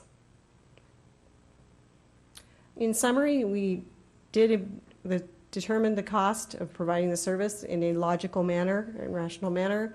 The recommended fees represent 100% cost recovery. Fees cannot be set at more than the identified cost of providing the service. The cost of providing these services is currently being subsidized by the general fund, which leaves less funding for tax-supported services such as police, fire, and code enforcement services. At the workshop, staff was asked to provide 4 alternatives for council's consideration, and I'll go through these now. The first one is full cost recovery. The motion would be to adopt the report as presented. Next, 80% cost recovery.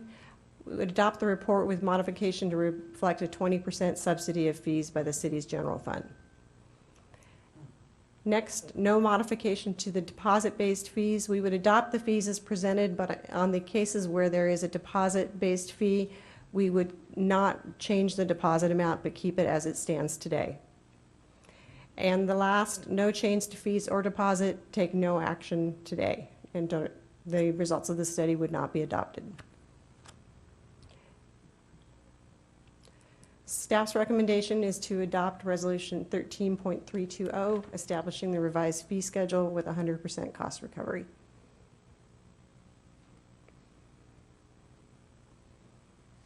Thank you for your staff report. Are there any questions of staff? Questions only at this time. Questions from council to staff. Mr. Denver? I just am amazed at some of the verbiage. There's a $2 million subsidy between the fees being charged now and the general going to the general fund. And in the fees that are being charged, is there any place at all for our city managers, a percentage of his fees at all in there? No. There isn't. When you charge a fee to an individual, there is absolutely zero amount of money. And the part there, if he is sending some supportive time on a particular service, his time would be charged there. But if not? No. Or your time if you weren't involved? I'm sorry, I'm involved in most of. But if you weren't, I mean, you correct. know, I guess you would be involved in virtually everything. So did I hear you say that you're saying that there is no charge to the developers for any fees, for any fee that we would pay if there were no development in our time? As was stated in the workshop, and we talked about this with the cost of overhead, so it's a fully burdened person, but it's the people that are actually providing the service, correct? So the building, for instance, the rent is not in those fees? It's a fully burdened cost of the person providing the service. That includes the cost of the lights, their space, office space, everything that they would need to do their job. So you see no value in the argument that we're getting the money twice, one from the general fund from the sales revenue, from the tax revenues, because for the lights, as example, and then charging it again to the developers. You just don't see the logic of that being charged twice. No, just say no. Oh, I think that I don't think full cost recovery means you recover the true cost of providing that service. I understand. Mr. Furman? Terry, I think what John's getting at, they're not charging just the hourly rate of the person performing. There's like $145 an hour charge. And would you go over some of the rates that's charged for different services? I don't have the specific information in front of me. But I would round it off at roughly 145. It depends on the position. 145, and that makes up a lot of the pay for Mr. Johnson and everybody else that we need. It depends on the position, and Yeah. it would be their hourly rate and benefits, fully burdened again, the cost of providing them a workspace and Yeah. materials to do their position. I know there was one permit that went through, they had 8 hours on it, and they charged $1,800, so there you have it. They're making enough money on the top side to cover all the things that we need. Mr. Johnson. Thank you, Mr. Mayor, members of the council. It's interesting that you say they. We are the city. This is your study as well as it's our study. It's how we do business. It's no different than any other city in Riverside County or unincorporated Riverside County or any other state and any other city. This is how it functions. With a definite answer to your question, the $145 and what Ms. Willoughby continues to tell you is a fully burdened rate. It includes everything, not just the employee, the pencils, the computer, the air they breathe, not just kidding, not the air they breathe. We can't charge for that. But it is the building, it is their actual workstation, it is their portion of their benefits. It's what it costs the staff member or multiple staff members.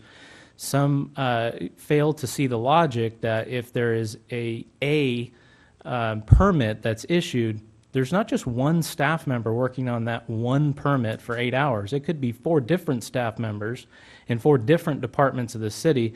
There's not a person that gets a permit that fulfills it to completion.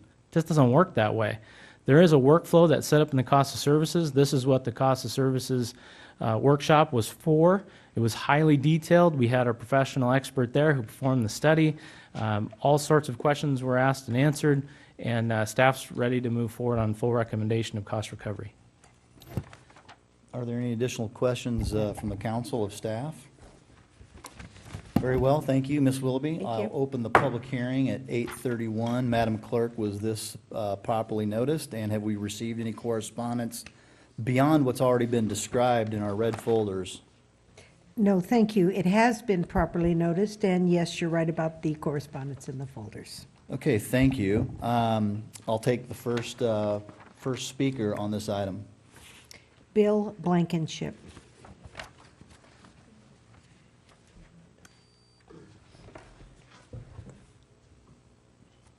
My pleasure to be here.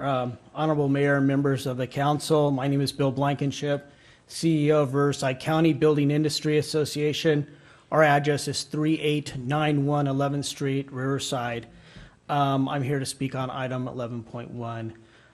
The study was contracted with the firm Revenue Cost Specialist, LLC, RCS, to go forward. Study titled Cost Services Study to the City of Menifee and the Budget Fiscal Year 2011-2012. That's when the study was prepared and the assumptions that were used. The study identified potential additional fee revenue of $2 million roughly, and the study is dated April of 2012. Yes, it is true. The industry did meet with your city staff last year. We did provide comments. Many of those comments were answered, but I have to say that there was never an endorsement from the BIA or from those folks who were at that meeting. We just found out about this right after, in fact, we were having a meeting with a couple of your council members and this issue came up, and that's my fault. I was asleep at the switch, and we've had some staffing changes at the association, not your problem, our problem. And due to a quick turnaround, we brought in an industry expert, an analyst. So the documentation, you received a cover letter from myself signed by me with a summary, executive summary in it. And as part of that executive summary, there was also another document that was 22 pages roughly that described our concerns based on our very quick analysis. So due to staffing changes, we brought in an industry expert, and due to the technical nature of these studies, I'm not a fee study expert, but there are people who work within our industry who are. So I brought in a gentleman who's had many, many years of experience, and he went about evaluating the study. He quickly looked at, for the 2011-2012 budget, it was not found online. He did an inquiry to the city clerk and was not able to find that budget, but was able to find years prior and the years after. So he went forward with the evaluation the best that he could, and in that larger document, there's quite a few requests for documents that we need to have a comprehensive analysis, and I'm asking for that this evening. I'm going to give a few examples of some of the issues that we have concern with. Obviously, in that larger document, they go into greater detail, and there's many more of them. The RCS study recommends converting the methodology of charging building permit, plan check, and inspection fees as a means of increasing revenue by an estimate of $283,600 to cover the department costs providing building, plan check, and inspection services. Mr. Blankenship, that's your time. Okay. Mr. Mayor, is there a way we could? make Yeah, this- go ahead and continue, because Yeah, I want to make sure. I only have about a page. I mean, I want to give, for the benefit of the staff and the council and the public, this issue's been before us for 28 months. It was commissioned in January of 2011. I'd like to hear the speaker finish, if you don't mind. Yes. go I'll ahead. wrap it up as promptly as I can. The RCS study estimated that a burden for providing building department plan check and inspection services at $883,000 for fiscal year 2011 and 12. The actual expenditures for building department, not including code enforcement for fiscal year 2011 and 12, was reported at $524,000, or a $359,597 difference, or 40.7%. Lesson RCS study indicates actuality that the budget for building and safety for fiscal year 2012-13 was $522,318, a decrease of another $1,600, or 3% from the prior year. I'm going to come back to that 3% number, why that's important. The RCS study proposes that we feel is very high indirect costs, overhead costs, as a percentage of the hourly rates of staff that provided services to the development community.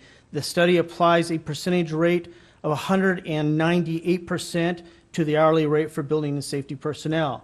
The revised expenditures from the revised fully allocated hourly rate for the building and safety department's current for position raises the amount from $883,000 reported by the RCS study for fiscal year 2011-12 to $1.284587, an increase of over $400,000, or 31%, and 40.6% over the estimated budget for fiscal year 2012 and 13.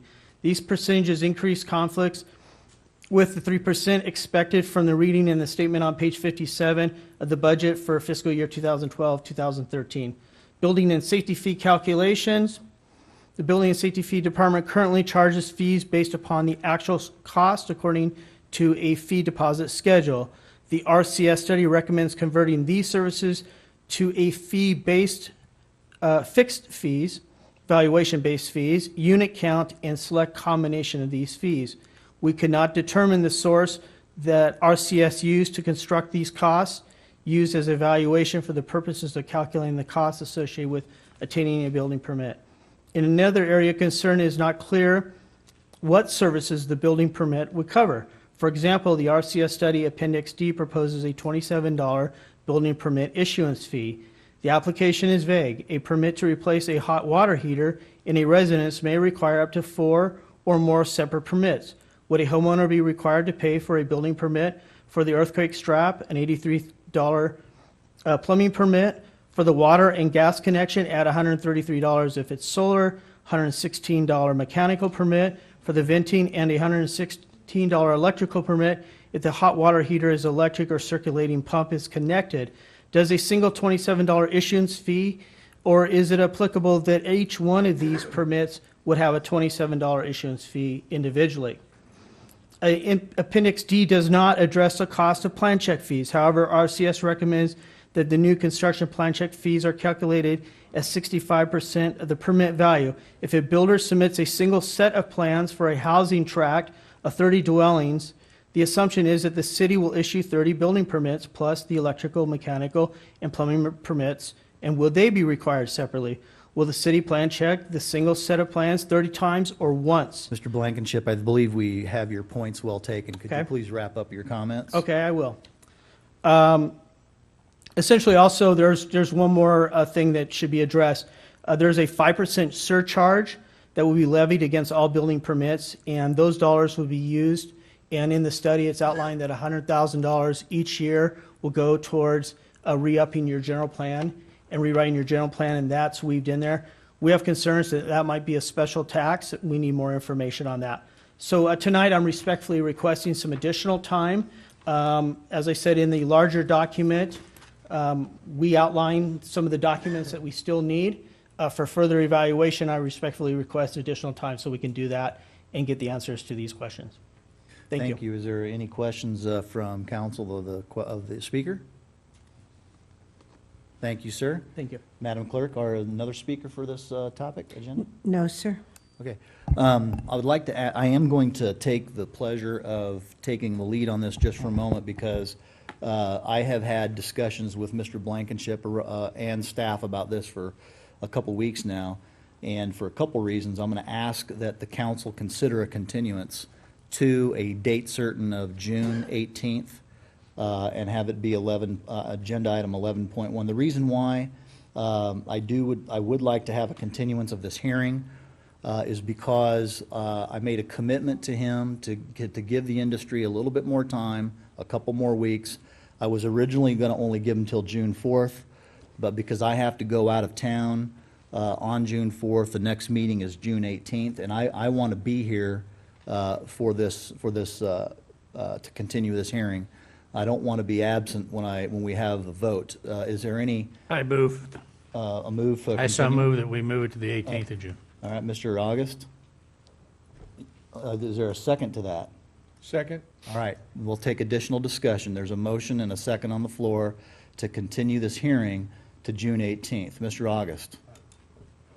I wanted to make a comment, but is it too late to do that? No, you're in the zone. Okay, I just wanted to reference what Mr. Blankenship was saying. He's brought up some interesting points. I just wanted to ask you, Mayor, that are we going to get an opportunity if he comes back and checks us on with some concerns and so on? So will we get a chance to get together and talk about those or at that time? Well, I would hope that the industry would give additional concerns to staff, and staff will include that as a supplemental staff report as part of this continued hearing. Okay, thank you. Is that acceptable to you? Yes, sir. Okay. Mhm. Mr. Edgerton, you're up. Well, I really, very reluctantly will support this motion. This council has again and again kicked this can down the road where the general population picks up the cost for special services. And that's unconscionable. It is not appropriate for the city taxpayer to have to pick up that burden. I've looked at the study. I was prepared to support it tonight. Now, as far as the BIA and Mr. Blankenship, clearly they should have the right to take their time and evaluate it. I doubt that there'll be anything but a brouhaha on the 18th because we've gone over this again and again and again. And but I would hope we would be prepared to make a decision on the 18th. In reference to this issue, the city of Menifee's council is beginning to act like the United States Congress. We just simply won't make a decision. We ought to make a decision, pass staff's report, and then if Mr. Blankenship and the BIA can come back at some future date and point out that we are overcharging them for anything, then by all means. Our job is not to overcharge. Our purpose is determine cost, 100% cost, and leave it at that. If the BIA shows that our staff has been in error, I'll be more than happy to reconsider myself, and I think everybody would and should. But at this point, I think this is about the 5th delay that we've had. I'm assuming on the 18th, we'll stand up and be counted. Excellent comments, Mr. Edgerton, and I'm fully convinced that we will have a vote on June 18th on this user fee schedule in whatever recommendation it comes. There's a motion on the floor and a second. I would like a roll call vote on this continuance, Madam Clerk, please. On the motion to continue to a date certain, June 18. Yes, ma'am. Councilmember August. Aye. Councilmember Furman. Aye. Councilmember Denver. Aye. Deputy Mayor Edgerton. Mayor Mann. Aye. Thank you very much. City Attorney, you're up. Yes, just a note for the record that the public hearing remains open. Yes. And you have continued it as an open meeting, so public comment and testimony can be heard at the meeting on the 18th. Thank you for that procedural clarification. This is the first one that we've continued like this since the new council was seated, so I appreciate that. On to agenda item 11.2, revised tentative track map number 2012-045 for the Menifee Heights. Before we open and take staff report, Mayor Mann has to, I have an ex parte disclosure I need to make. I took a presentation from the applicant on this tentative track map back in February of this year. And with that said, I would like a staff report, please. Is there a staff report? Yes, Mr. Mayor, members of council, I'll hand it over to Carmen Cave, it looks like, who's going to hand it over to Lisa Gordon for your staff report. Good evening, Lisa Gordon presenting the Menifee Heights track map. The project site is located south of Holland Road and west of Briggs Road. It's highlighted in green on the screen. The current zoning of the property is planned residential and open space combining zone residential developments. What that zone means, it allows parks and open space uses. The map on the page shows that a corner of the property is light agriculture, but that's an error. Surrounding zoning includes planned residential to the north, light agriculture 5-acre minimum to the east, light agriculture 2.5-acre minimum and 5-acre minimum to the south, and 1-family dwellings and light agriculture to the west. The current general plan land use of the site is medium density residential, 2 to 5 dwelling units an acre, and rural residential 5-acre minimum. There's a hill on the property that has that RR designation. To the north and to the west, you have medium density residential. To the east, estate density residential. To the south, medium density residential, rural residential, and rural community very low density residential. The surrounding properties include vacant property to the north that the council did approve a tract map there a few years back. Agricultural land to the east. To the south, you have vacant land and large rural properties. And to the west, you have existing residential and vacant land. Some background on this case. The County of Riverside originally approved tentative tract map 32277 on September 16, 2008, just prior to us becoming a city. That map approved a Schedule A subdivision of 158.75 acres into 359 residential lots ranging in size from 6,000 square feet to a little over 3,500 square feet. The only large lots in the map are along the southern property line. The map also included 16 lots for open space, landscaping, and drainage, and the average lot size was about 7,600 square feet. This map that you see here is valid until November of 2015. So if the applicant did decide to proceed with this map, they could based on the county approval. But the developer has decided to revise the map. This map that's before you tonight is a revision to that previously approved county map. It's the same number of acres, same number of residential lots. The lot sizes are very similar, 6,000 square feet to about 18,000 square feet. The biggest change in the lot size came on that southern property line where the lot sizes were reduced from the 35,000 square feet you saw before to more of a standard lot size. We have one more lot for open space, and the average lot size is now 8,392 square feet. Sure. Just so I can compare. So on the bottom, this is kind of the entry to the project, right? There's several entries into the project. The two main ones will actually be off Holland Road, and then you have 2 on Briggs Road. So what we've done is we've made all of those larger lots smaller? Yes, they've been reduced in size, and the street circulation has been modified to provide better circulation. On the original map, there were a lot more long streets where we tend to have speeding problems. And this creates more cul-de-sacs and more little nodes. People kind of like to live on the cul-de-sacs. So yes, the lot sizes along the southern property line were reduced in size, but we also still have a 65-foot open space lot that separates those lots from the rural residential properties to the south. And that 65-foot wide lot has a trail in it that connects to the trails in the open space area you see on the west side of the screen or map. Can you please, I'm having a hard time, what's the orientation here? Where's north, where's south, where's Briggs, where's Holland? One's on top. Okay, please, Holland Lisa. is along the northern portion of the property. The way you're looking at it is north. Okay. And then Briggs Road is on the east Okay. side. Thank you. You're welcome. The cove is across the street. Mr. August? Yeah. And this- yeah.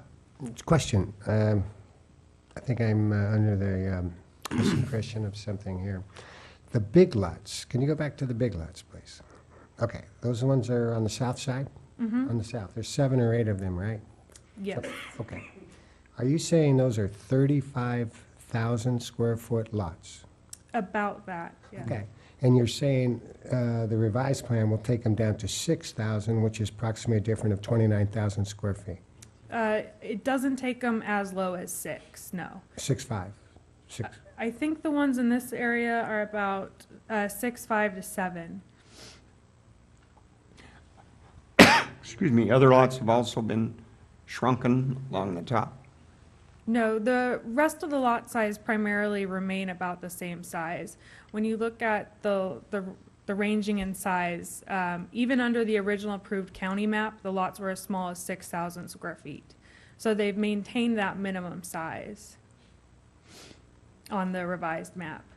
Mr. Denver? I'm confused. The first thing you said was is that, at least what I heard was, is that they took generally the extra square footage from the lots at the bottom and distributed it up through the other lots.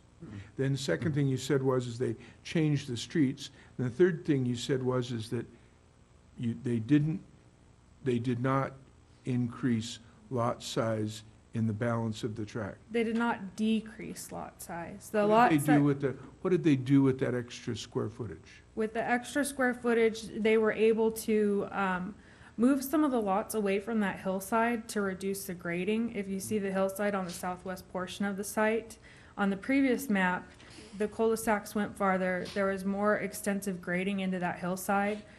When they revised the map, they reduced the amount of grading, pulled the lots away from the hill. They also took some of this, when they added more cul-de-sacs and revised the circulation in the track, that all took up more room than what was on the previous map. So the lots in some areas were reduced in size. Did I hear you say that basically what happened was they took some land from the bottom and distributed it to the streets generally and to some edges of things getting away from the edges? Yes, the map was modified to reduce the lot sizes on the southern property line, modify the circulation, reduce the grading, move the lots away from the hillside. Those were the primary changes to this map. But yet the number of units didn't change. No, we did not And increase we the got number of units. larger width trails, less encroachment on the hills, and a larger park, it would appear. The park is about the same size. Okay, so I mean, the map that you're showing us right now, this is the map that was approved by the Planning Commission? Yes. All right, thank you. And the lots are basically the same size as they were on the first map? Yes. Okay, please proceed. So as I was as I was saying before, the revised tentative tract map has the same number of residential lots, but the sizes of the lots now range from 6,000 to 18,000 square feet. The sizes were reduced along the eastern and southern boundaries of the tract. A large basin was removed from the northern portion of the site and replaced with 3 smaller basins. The street and lot layout was reconfigured for better circulation. The park was reduced in size slightly from 10.22 to 9.97 acres due to more detailed engineering design, but the overall function of the park and facilities within the park did not change. The number of lots for open space and landscaping and drainage increased from 16 to 17 lots. The revised tentative map also includes a 15-foot multi-purpose trail along Holland and Briggs and the 17 open space lots for landscaping. Those open space lots include the Central Park, 4 lots for water quality basins, 8 lots for perimeter and main entry landscape, 2 lots for drainage, 1 lot for trails, and 1 lot for the hillside open space in the southwesterly portion of the site. This project was presented to the Planning Commission on December 11th, 2012. At that meeting, 2 versions of the map were presented. The version presented by staff had been fully reviewed by all the various departments, including engineering, planning, water quality, all of them, and had been analyzed in the addendum to the environmental assessment. So it had environmental review. The Planning Commission recommended approval of this version of the map to the City Council, and that's the version that was on the previous PowerPoint page. Mr. Furman? How many 18,000 square foot lots are there? And are there residents going to be built on those lots? I'll have the applicant gather that information as I continue my staff report. Okay. Thank you, Mr. Furman. Okay. So the second version, or what we'll call the alternative version of the map, was presented to the Planning Commission by the applicant at that December 11th meeting. The applicant had met with a council member regarding the project and made some changes based on feedback the applicant received from that meeting. Which council member was that? Councilmember Furman. Yeah. Can we get some feedback from him? Do we need to, is there an issue with him not disclosing that discussion? I mean, it was over almost 2 years, well, it was a couple about a years year ago. and a half ago. So we understand what I just went wanna on. Well, I think you can disclose it now. Okay, Yeah, we had a meeting, thank you. yeah, we had a meeting Good. 2 years ago. I want to, it's funny, but I want to be accurate, ladies and gentlemen. It's important that council members, when they take presentations outside the public domain, disclose that to the public before we hear the item and vote on it. So did you finish your disclosure? Yeah. Okay, thank you. Mr. Denver? I was going to ask if this second map, the alternative map, was the city's idea, or was it the developer's idea after rethinking it? And now I'd like to ask, was it Councilman Furman's idea? You want me to answer that? Well, according to the staff report, it is. Yeah, based on our discussions with the applicant chose to revise their map based on feedback they received from a council member at that meeting. For the alternative version. For the alternative. Yeah, I requested possibly some larger lots. Yes. That's all, that was my only suggestion. You took away larger lots. No. No, I suggested larger lots. That's the only suggestion I made. The second map has smaller lots. Mr. Johnson? Thank you, Mr. Mayor, members of council. If Ms. Gordon could finish her presentation, you're jumping in a little bit. She hasn't had an opportunity to share with you the alternative version and what the applicant changes made after discussing with the council member. Thank you for that clarification, please. And just to be clear, we have the county-approved version of the map, the revised tentative track map that you've seen in this presentation. That was the map that staff presented and was recommended for approval by our Planning Commission. I have not yet showed you the alternative version of the map that the applicant worked on. I stand corrected. An important distinction to make. On the alternative map, the primary change to that map was to increase the size of the lots on the southern boundary of the project site. And the applicant chose to replace the units lost due to the increase in the lot sizes by adding those lost units to the park site, thereby reducing the size of the park site. This alternative version of the map was not and has not been reviewed by all city departments or analyzed in the environmental document. The applicant version of the map was submitted after the hearing notice for the December 11th Planning Commission was sent out and the staff report had been prepared. So we didn't have time to review it or put it in the staff report before that meeting. Staff discussed the challenges of presenting a substitute amended alternative map that had not been reviewed by staff to the Planning Commission for action with the applicant. But as requested by the applicant, staff continued with the Planning Commission meeting with the intent to keep the project moving forward and getting the project to City Council for review and action more quickly than if the alternative map were to be analyzed and sent back to Planning Commission. The Planning Commission was given the option at that December 11th meeting that if they preferred the alternative map presented by the applicant at their hearing that night, staff would review and bring the map back to Planning Commission for their recommendation to City Council. So we would have continued that meeting, reviewed the map, brought the map back to them for their recommendation. But at the December 11th Planning Commission, the Planning Commission recommended approval of the version of the map that was originally processed by the applicant and presented in the staff report. And in the staff reports, but they did like the opportunity to have the larger lots on the southern property boundary as presented in the alternative map, and thought the alternative map should be presented to the City Council for their review in addition to the original map. So the Planning Commission wanted to keep the project moving forward, so they recommended approval of the revised tentative tract map that you've already seen, but they did want you to have an opportunity to see the applicant's alternative map. In addition to recommending approval of the map, the Planning Commission eliminated a condition of approval. That's been taken care of. Since the December 11th, 2012 Planning Commission meeting, staff did have an opportunity to review the alternative map presented by the applicant. However, several issues came to light that had not been contemplated in a cursory view of the project. After the Planning Commission meeting, it was the intent of staff to fully review and analyze the alternative map and to present both the map recommended for approval by the Planning Commission and the alternative map and have the City Council select the map they preferred. However, as staff reviewed the alternative map, staff determined that the alternative map would require a change of zone. Because lots were being moved into the park area was designated as open space, and that would require a change of zone to have residential lots in the park.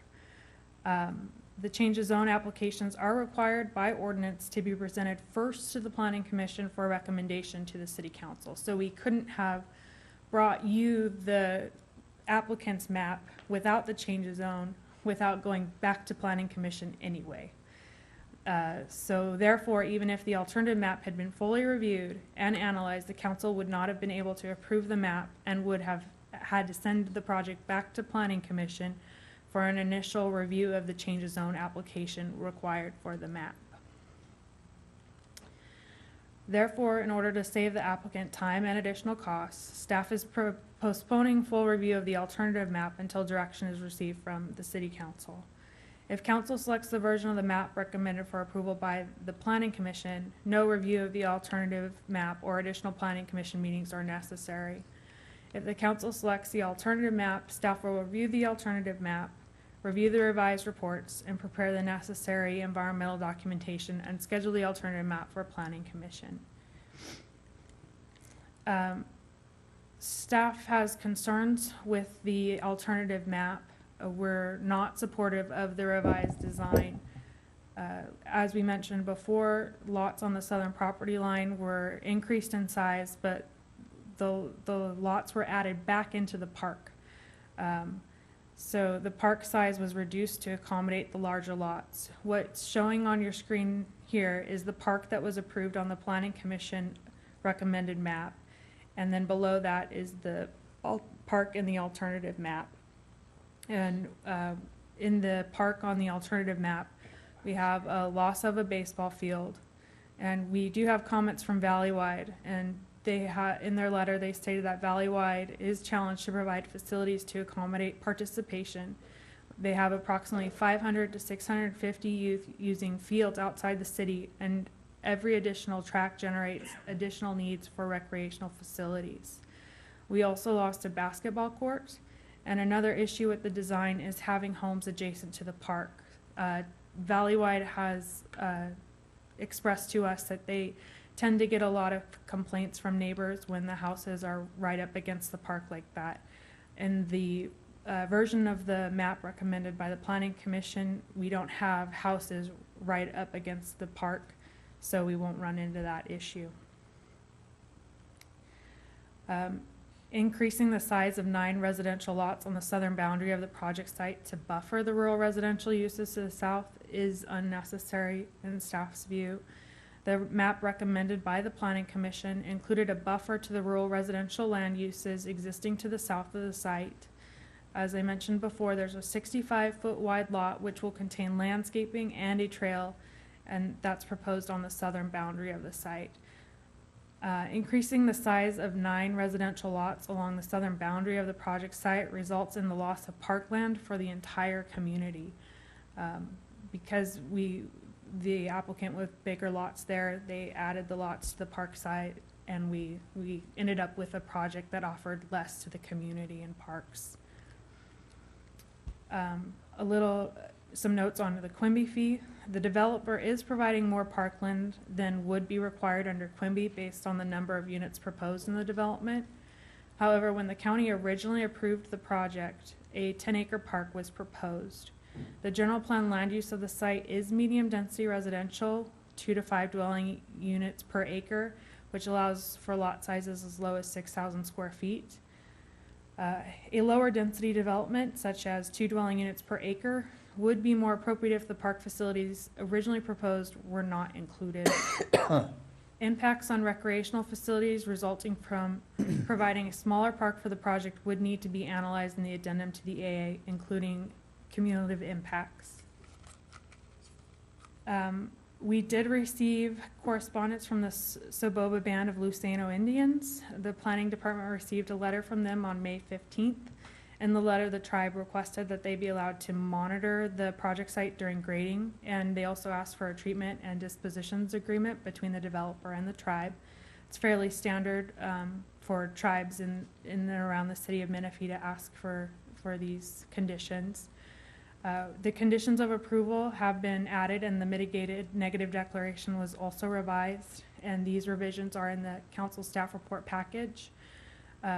Pechanga and Soboba will both provide Native American monitors during grading of the site. After printing of the staff report package, the applicant and staff have continued to work on the COAs regarding archaeological monitoring, and additional language is proposed to be added to condition 56, archaeological monitoring, to ensure that archaeological monitoring, or that the archaeological monitor is the lead on any issues with cultural resource disposition and providing timeframes for processing, treatment, and disposition agreements with the tribe to avoid delays. So you did receive a memo that contains the language we need to add to the condition. It's pretty typical to have both tribes monitoring in the city, but we wanted to tighten up the language to give the developer some assurance that the archaeological monitor would be able to bridge any issues between the tribes during monitoring. Who pays for the monitors? The developer does. So, I mean, I don't recall a time where we received requests from both tribes or both bands before. CVS, McDonald's, the Regent Town Center map. I think all these projects were approved by Planning Commission, so they didn't come to use. Do we have any, I mean, I want to support the cultural aspects of this, but I'm concerned about the timeliness of one of them coming in on May 15th. I mean, it seems a little bit unfair to come in at such a late hour, and then, I mean, can't the two bands get together and say, okay, we only need one? No. Soboba did comment fairly late, but they did comment within the time period. They responded to the notice of the public hearing for tonight, and they are well within their time frames to respond. All right, thanks. Mr. Denver. The Indians, when they say that they want to have a monitor, they then that monitor gets paid by the developer? Why wouldn't the Indians pay for their monitor? I don't have the answer to that question. Mr. Furman? Back to the trail on the south side map there. It goes along there, and it looks like you have a little gray area where the trail goes up towards Bell Mountain. Is it dead end somewhere up there? Or?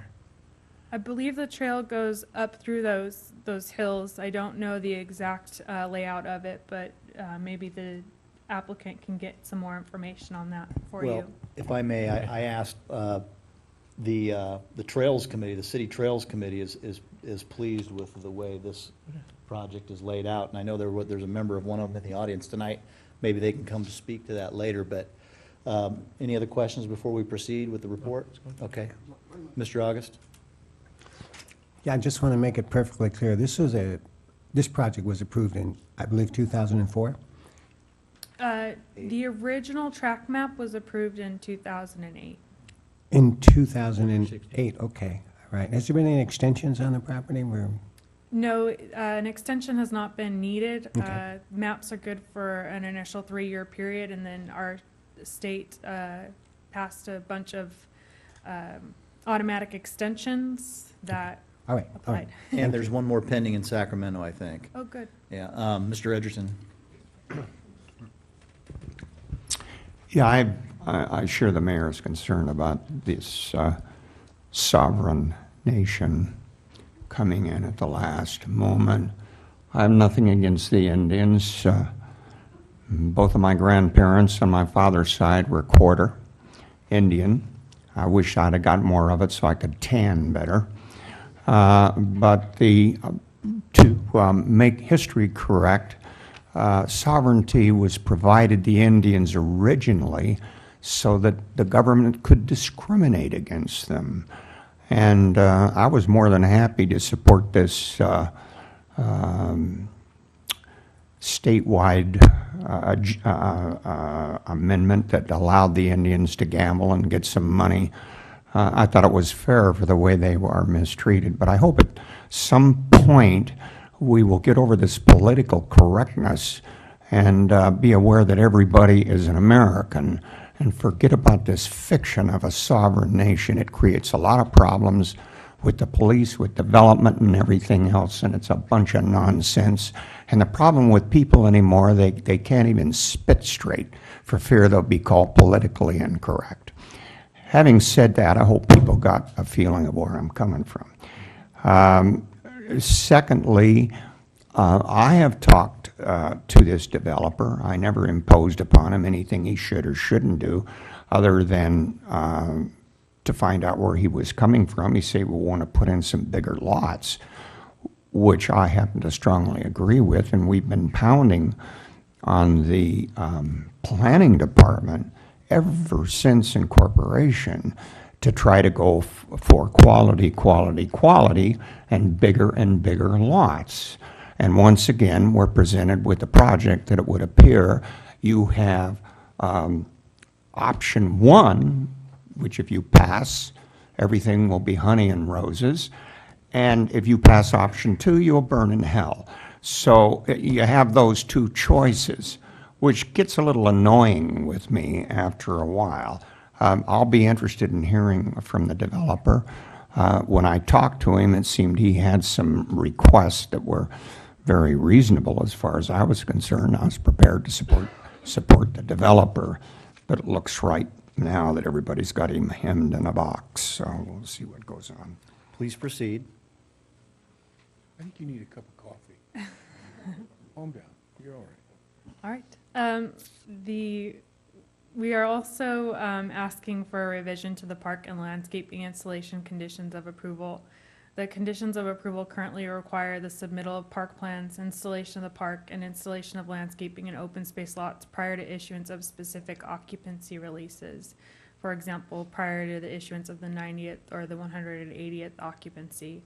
The planning department recommends modifying these conditions from occupancy to permit issuance. So instead of saying that the park would need to be installed prior to issuance of the 90th occupancy, the condition would read prior to the 90th building permit issuance, the park would need to be installed. The planning department has run into issues with timing the open space landscaping installation at occupancies because at this point a homeowner has purchased the home and is waiting to move in. If the developer has not completed the landscape installation per the conditions of approval, the homeowner suffers and there is significant pressure on staff to defer or waive the installation to get the homeowners in their houses. If the conditions are changed to permit issuance, this would not be an issue. I mentioned earlier that this project reduces the hillside grading. Under the previously approved county map, there was 1,369,140 cubic yards of cut and 1,277,382 cubic yards of fill. There is a reduction in the grading in the cut and fill under the map that's before you tonight. The intent of the revised hillside grading is to reduce the level of disturbance to prominent ridges and hillsides relative to the previously approved tentative map. This shows you a side-by-side comparison of how the grading has been modified. Where you really see the difference is where the arrow is right there. The red lines mark where there's going to be cut, and so there is a reduction in that by quite a bit. And then also in the, this map is basically reversed, so on the top of the page is the southern boundary. So the grading has been pulled back between what was originally approved and what's currently proposed. These are some photo simulations provided by the applicant of the before and after grading conditions. This is looking from Holland Road south of the existing condition and proposed condition. This is looking from Briggs Road west. This is looking from the opposite side of the property. So if you were kind of by the other track you may have seen in the aerials looking west or northwest. This project site was formerly used as a dairy and agricultural land. A Phase 2 environmental site assessment was completed in 2006 and included selected soil sampling, testing for volatile organic chemicals, methane, and pesticides. The Phase 2 did not recommend additional work or remediation unless impacted soils were encountered during grading. The site environmental summary report prepared in 2012 did not identify the presence of any hazardous substances or petroleum products on the property that indicate an existing release, past release, or a material threat of release of any hazardous substances or petroleum products into structures on the property or into the groundwater, or surface water of the property. The Department of Environmental Health has conditioned the project to conduct a preliminary endangerment assessment, including additional sampling prior to grading activities to reaffirm previous findings of the Phase 2 report. The project applicant shall be responsible for completion of any remediation prior to grading permit issuance if necessary. At this time, staff recommends that you adopt the addendum to the mitigated negative declaration for environmental assessment number 39499 and adopt resolution 13319 approving the revised tentative track map 2012-045 subject to the attached conditions of approval and based upon the findings and conclusions in the staff report. This concludes staff presentation. Thank you. Are there additional questions from the council of staff? Mr. Denver. Show me the map we're approving, please.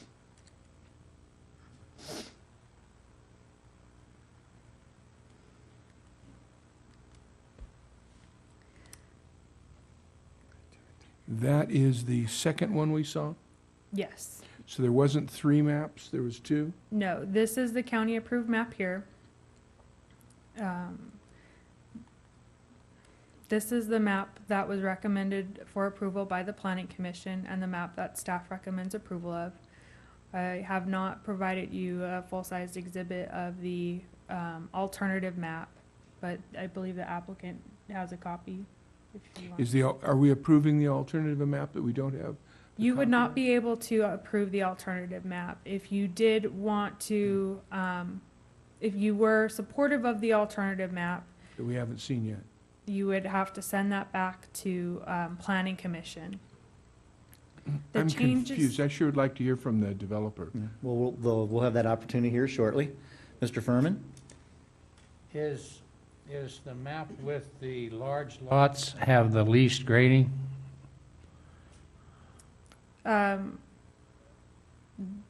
This map, I'm just confused a little bit.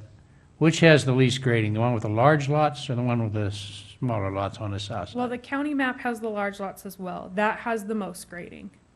And then we have the revised tentative track map here, which the Planning Commission recommended approval of, and the alternative map that the applicant prepared just prior to the Planning Commission meeting.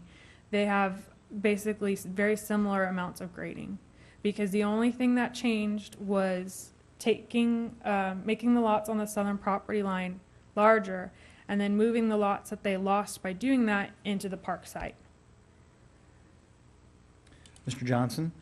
Just a point of clarification. So the grading does not change between the revised tentative tract map and the alternative map, which we hope the applicant will be showing in just a moment. Is that correct? Correct. Okay, which has less grading than the initial approved map by the county. Both maps have less grading than the map the county approved, yes. Thank you. Mr. Denver? What map was created after Councilman Furman had his meeting with them?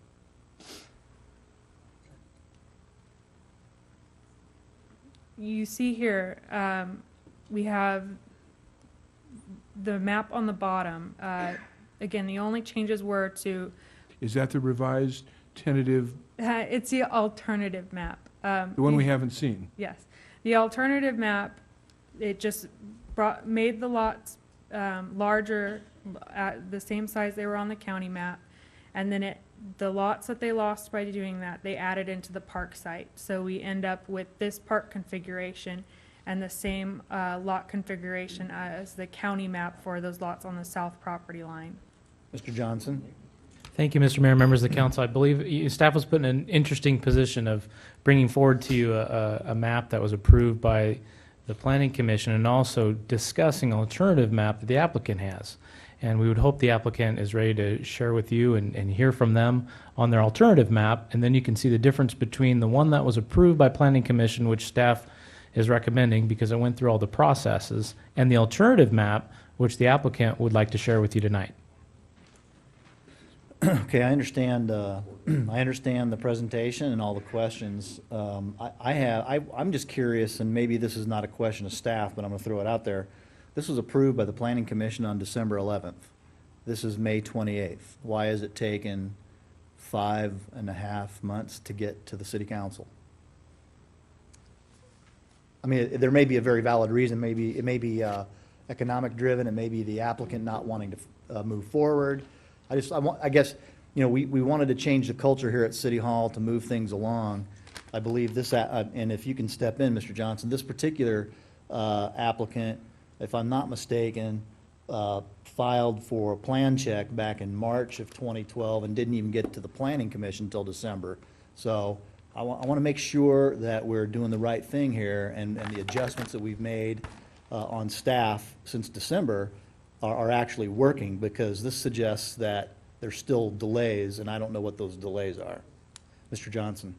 Thank you, Mr. Mayor, members of council. I'd really like to take the opportunity to make sure that you understand that the information that was brought to us in our new development meetings, Sean Nelson, myself, Carmen Cave, Jonathan Smith, and Jeff Wyman meet with all the applicants. And Mr. White with CV Communities and Mr. Al-Hadaf actually had called us to meet with us to show us the plan. They were ready to move forward, and we were ready to talk with them, and that's kind of how it came about. We don't know why it was silent for a couple months. Don't have an answer to that, but I'm sure the applicant will. Okay, thank you. In the interest of moving the hearing along, do we have any more questions? All right, I'm going to open this hearing. Thank you very much for a lengthy and thorough staff report and bearing with us for our questions. I appreciate it. I'm going to open the hearing at 9:23. City Clerk, was this properly noticed? And have we received any additional correspondence on this topic? It was properly noticed, Your Honor, and the only additional correspondence is the Pachenga correspondence that was distributed to you earlier and is in your red folders. Okay, acknowledged. And at this point, I'd like to ask the applicant to come to the podium and speak at this time before we take other speakers, if there are any. Good evening. Thank you, Mr. Mayor. Good evening, Councilman. I'm glad you made that presentation because I've been reliving it in a nightmare for a while. Could you identify yourself I'm for the sorry. record? I'm Mike White, CV Communities. I'm the applicant. You know, when we started this, we purchased this property in an option back in 2011. Really, all we wanted to do was make some lot line changes to basically the way the project was approved by the county. You had 359 lots, and they were average square foot about 7,600 square feet. You had the big lots on the south, and you had then a mismatch of lots that were scattered out throughout the development. There was no consistency and no really planning. Just is like, no offense to engineers, but like an engineer just threw it out there to kind of maximize the number of lots. So we come from a home building background. We've built projects in the city, and we wanted to create a kind of a small master plan community where you could have 3 distinct plan areas and 3 distinct lot sizes and home sizes, so that a production builder or ourselves could build a product type in one area, another product type in another area, and then a third product type, so that you don't have mismatched houses to lots where you have a small lot with a big house and a large lot with a small house. So the idea was to have the lot sizes kind of coincide with the house sizes. Really, that was all our intent to do. and that obviously has become more of a challenge. Partly my fault, but also just kind of the process, I think, kind of lended itself to more analysis. A couple things before you ask questions. The trail easement on the south originally was 50 feet wide, and it was a trail that went through there. We increased that dimension additional 15 feet, so that's where you get the 65 feet. So in making those lots smaller on the property line, we also created more of a distance between the lots and the property line to the south. Those lots in its current, what you have before you, the Plan Commission approved, are about 8,600 square feet. So they're about they average about the same average lot size as the rest of the community. If you incidentally put that 15 feet back into the lots and made the easement 50 feet instead of the 65 feet, those lots would go up about another 900 feet. So it's a matter of, do you put it into the lot or do you create an open space area? And we chose the open space area. Was probably better because it was something that was going to be landscaped, something that would be properly maintained versus a homeowner's backyard. Sometimes you get people who build structures and things like that that may not be appreciated by the rest of the community. So there was that. Also, and not to gloss over this, the reduction in the grading. The original plan that the county approved had significantly more grading in the hillside. And after, I think, pressure from your staff and from engineering and planning, they wanted us to reduce the amount of impact to the hillsides as a part of this, I guess, this revised plan. And so we did that. We pulled the grading away from the ridge lines. We reduced the amount of cut in the hillside to about a reduction of 392,000 cubic yards. That's a lot of dirt. Now, how much is that going to cost you in fill dirt? Well, Round the ballpark. site balances, okay? But the idea was we have other properties in the city that are low, and they need dirt. And so when you generate dirt and you pay yourself, it's more economically feasible to do that. So we were giving up that benefit that we would have for those projects, and now we'll go buy dirt in the open market, and that dirt runs anywhere from $3 to $4 a yard. So it's a significant amount of dirt. We'd still have to move the dirt there if we had the original plan, but you know, it's fine. I mean, we agreed to that. We went to the Planning Commission, and I'm not asking for any compensation or anything in that regard. Something we're going to move forward on. We think it's good for the project. We maintained the original trail network. I think that question was asked. We made no changes to that. It still goes and connects to the open space in the hills and connects ultimately to Holland Road and then to the south.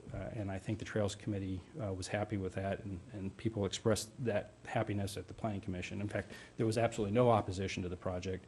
We held a community meeting, and was noticed by our residents, our neighbors, and only one couple showed up, and they weren't supportive. So we didn't view this change as a traumatic change in land use changes for the project. The other thing we did as a part of this process when we're kind of updating, 2008 is a while ago, but sometimes documents kind of need to be refreshed. So we took the liberty to freshen our architectural standards and require the project to have more elevations and footprints in the project, and more enhanced elevations and product selections for builders to do, as opposed to the original county guidelines, which sometimes are a little bit difficult. And if you kind of applied the county standard to this project just by example, you might be able to build, you might have a minimum number of floor plans of 7, let's say, in a whole project, 359 lots. In our case, we provide standards that make sure that in no situation in the project, no more than 3 of the same architectural style or floor plan or color scheme would be plotted. So that gives a lot more variety, makes the street scene look much more appealing and more like a master plan community for 359 lots. And so that was really the entire intent, was to just make some minimal changes so we can better market it either to the general public or to home builders that would appreciate that. One thing that was noted in the staff there was a lot of questions about lot sizes and did the lot sizes increase. And if you go to page 2 of the staff report, there's a little chart that shows the county approved map, 359 lots, 16 lots of open space. It gives you the range. And the average lot size is now, in the county approved map, was 7,600 square feet. The new map is 83. So to answer the question that was asked, we took those bigger lots and we distributed that square footage through other design changes throughout. So when you're creating homogeneous, planning areas, they kind of make sense. Sometimes the average lot size actually gets bigger because through efficiency and there were some bad design elements with the other map. We pulled it back away from the open space area, as staff indicated, and made the water quality basins, instead of just a big hole out on Briggs Road, Holland Road, actually integrated it into the landscape concept so it didn't look like a basin, a detention basin. So those were the changes. I know you're going to ask me about the alternative plans, and I did bring the alternative plan, but we've been doing this for a number of years, many years, doing land development and dealing with folks, and so you always want to make sure, when you listen to comments from the community and council people and planning commissioners, you always want to be ready to accommodate whatever you can so that your project can move forward. And the intent of the alternative plan was to take some probably well thought out, and I believe, good comments, and see if we could integrate them into the project and make it a win-win. And I think the mistake was thinking that we could do that as a part of the public hearing process and not have to go back and start the whole project over again and do all the CEQA analysis, because in my mind, because I'm try to be more simplistic, if you've got the 359 lots and you're moving them from one area to the next, how could that be a CEQA issue? I mean, it just seems, not logical to me, but of course I'm not a CEQA attorney, and so I'm advised differently. So, at this point, I'm happy to discuss that, but I made a commitment to move it forward, but it actually became probably the reason why we're here today and maybe not in February, is because that whole process of analyzing this minor change and getting concurrence from Valleywide became a greater hurdle and challenge than I thought, and that's why when we met with the city manager, we kind of like, Uncle, we need some help here because we don't know which way to go, and we're getting now mixed direction back and forth. And so, really, again, all we want to do is make the community better, create a standard that the city can use for other projects. We can apply this standard to other projects we own that we will come before you in the future.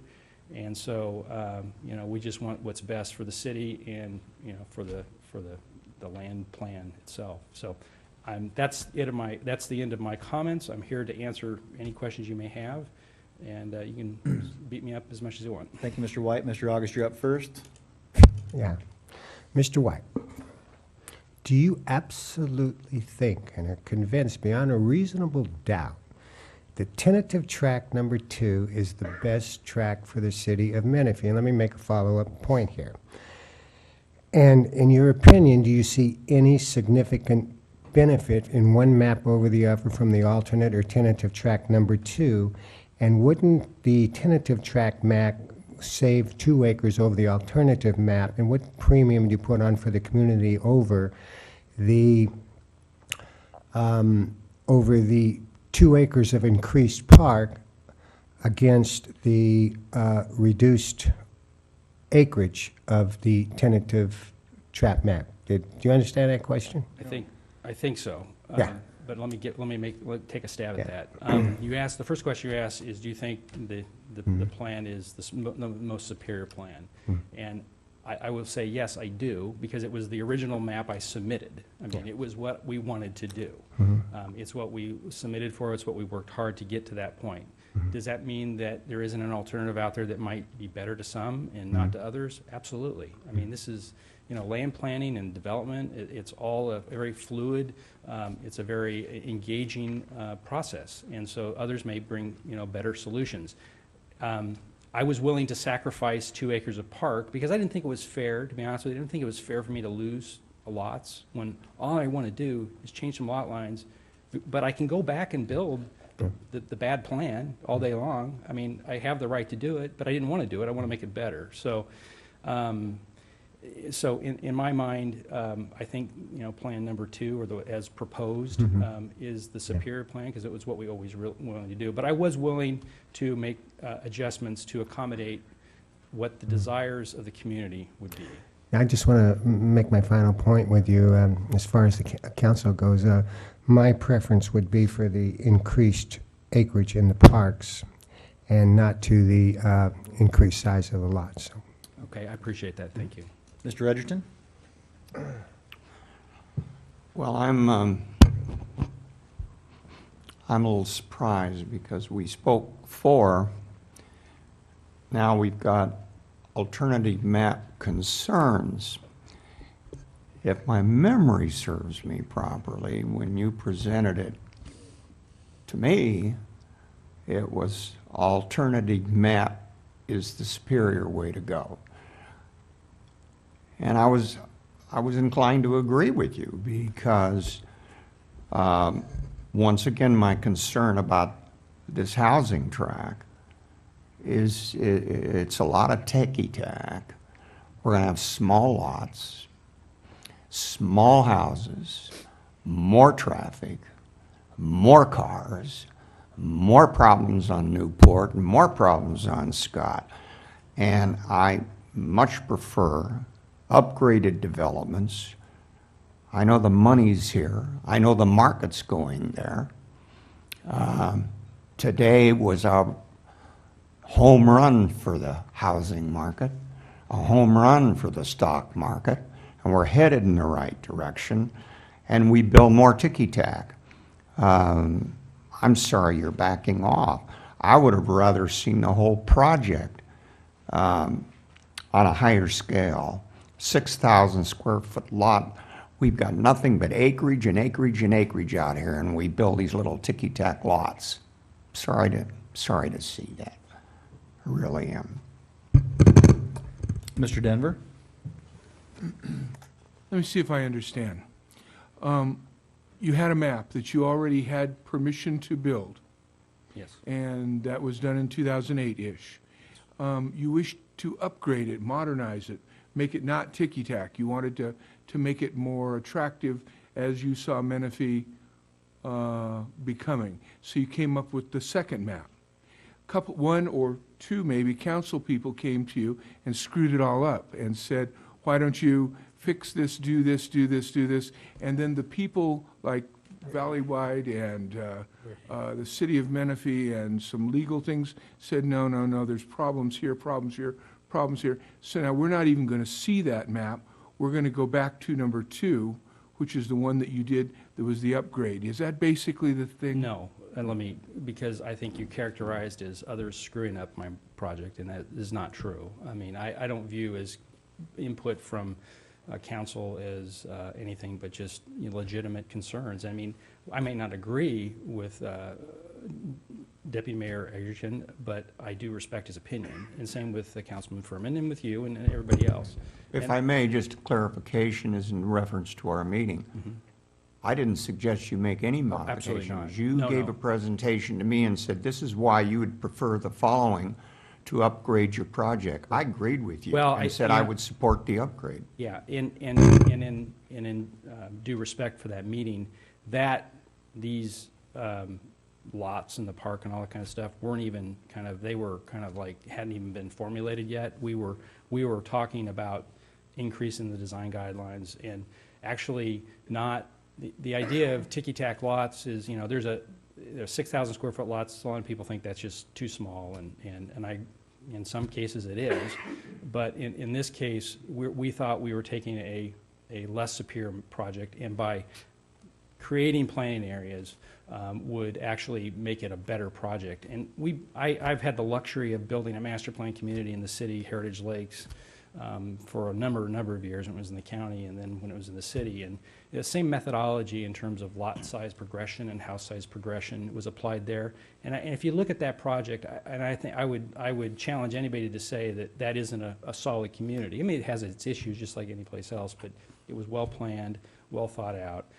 That's what we want to do on this project. So we may disagree on whether a large lot is a better a lot size for the community or a small lot, but you know, I think we both agree that we should build the best possible project, and that's what we've tried to do. So nobody screwed anything up, and you're right, you know, I got some comments, and I tried to provide an alternative so that if, you know, there was a feeling that we needed to do something there, I had an alternative in my back pocket. It didn't work out kind of the way I thought, and Valleywide was probably the ones that pushed back the most in terms of, you know, kind of squashing those plans.